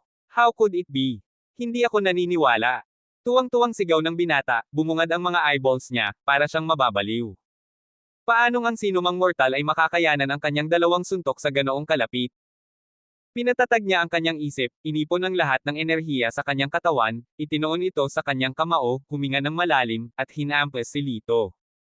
Sa suntok na ito, nagkaroon ng bugzo ng hangin, ang kakahuyan ay gumawa ng kaluskos, at ang mga dahon ay nahulog sa lupa. Halos hindi maimulat ang mga mata ng lahat. Tapos na, natatakot akong walang makahuli sa galaw na ito. Ang mga tao ay umiling at bumantong hininga, at ang pag-asa na sa wakas ay tumayo sa kanilang mga puso ay nawasak muli. Hehe, may dumating man na yang Master of Martial Arts, baka hindi niya mahuli ang galaw na ito.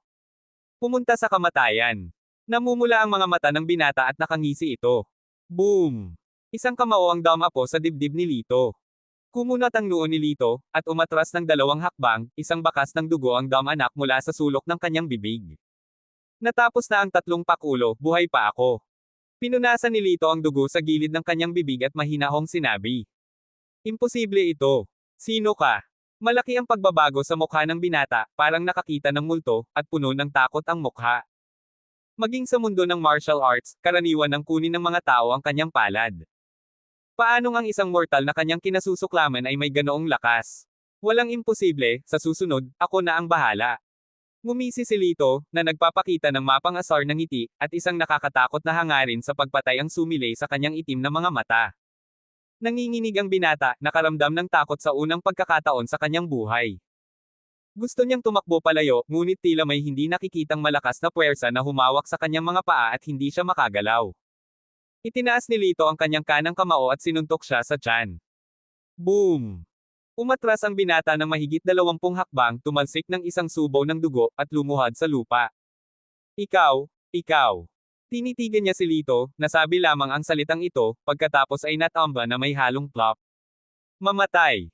Nang makita ito ni Mr. Gia, kinilabutan ang ekspresyon nito, at agad niyang binuhat ang katawan ng binata. Mabilis na pag-urong. Sa isang kisap mata, nawala siya. At ang babaeng nakamaskara, bago umalis, ay tumingin kay Lito, at may hitsura ng pagtatanong sa kanyang magagandang mata. You? Very interesting, magkikita pa tayo. Nagsalita siya, ang boses niya ay kasing linaw ng tubig sa bukal. Ang kanyang mga huling salita, gamit ang isang espesyal na pamamaraan, si Lito lamang ang nakakarinig.